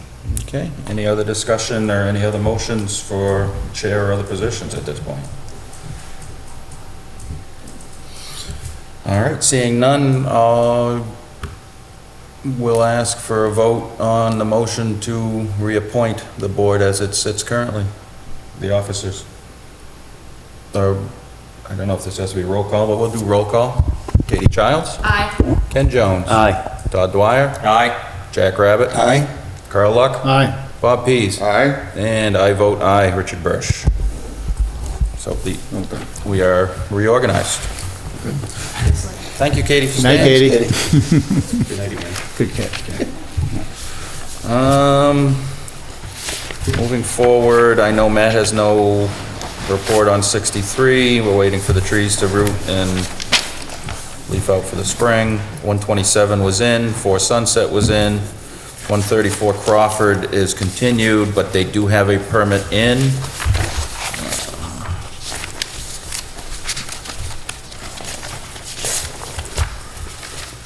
Powell Stone has filed a notice of intent. I have not heard anything on Emerald Beach or Shady Point. Commission reorganization, old business, work at Small Town Forest. I know the ADA updates have been done. The roadway is put in, the handicap parking has now been put in and packed, and there is a pathway that goes up to the first landing area. I know I walked up there yesterday, and it was just beautiful walking up through there.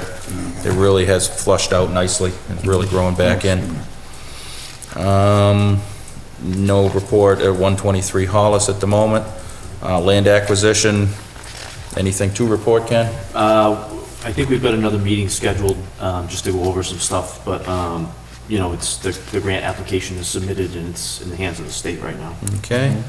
There was a walk today, right, Ken? There was a... What's that? There was a visit to the site today? Oh, I don't Relative know. I didn't see that. to the application for funding? There was, the grant people, Grant. I think, were coming out to Yeah, look at the and site. it went well, I hear. Okay. As Matt's not here to present for the certificate of compliance, we'll continue on that. There aren't certificate of compliance, but there's a couple things to sign. Okay. For that one. Order of conditions and a determination. Yep. 101 Pleasant, we have been contacted by Dan Gardner, who is attempting to repurchase the property and is intending to go out and perform the remediation as soon as possible. I believe Carl was on a sidewalk. 70 Oak Ridge, I believe, is that the one that they were not able to put the wall in? Right. Okay. I believe that we have received an extension application, an extension request timely for 70 Oak Ridge. They are not able to get the wall in because there was no driveway. So. And legal updates, 842 rear. 842 rear. I did get a letter, I don't know if you got it, Bob, on 842 rear. I did not. Apparently, somebody attached to the property wants to pay the taxes and donate the land to get the tax benefits of the gift. So there is discussion that we will have to go back to the town meeting in the fall to reauthorize the land gift without the tax forgiveness. So that's where we're at now. Hickory Hills General Update Dam Project. I see that they went through and hacked off all of the weeds that were growing in there, hopefully to rake it and rehydroseed it. They have raked it off. None of it grew in, so. Yeah. So that's where they're at there. Next meeting is September 4th at the Ritter Land Use Building. Do we have any questions or comments? I just have one quick comment. It's posted downstairs in the town hall in the entryway and on Facebook and stuff, but there was a open house this Saturday at the Pollinator Habitat on Hollis Road. It's on the conservation land. I believe it's from 10 to 2, maybe, something like that. Who did the butterfly kiosk? Kind of a conservation butterfly. The sign, I made the sign, yeah. You made that? Yeah. Oh, that's very neat. That's really neat. Well, with some assistance. Yes. Good job. All right, any other questions or comments from commissioners? Questions or comments from the public? Should we sign this? Mr. Chairman, Mr. Pease. would it be possible for us to have regulation revision on the agenda at the next meeting as a discussion item, even though it won't be a public hearing, so we can hopefully have a clean copy of the regulations, produce a clean copy of the regulations for the final public hearing? I have no problem with that. Public televised hearing. Public televised hearing, Right, yes. Yeah, so we'll add it to the Agenda. whole business of the next agenda, so we can add Thank you, Richard. whatever's missing, and then we'll have our Thank final. Thank you. Good. And then I have some questions after the cameras go on. Okay. I will accept a motion to close the meeting. So moved. Second motion and a second. Any other discussion? All those in favor of the motion say aye. Aye. And we are adjourned. That's the best response we've gotten all that time.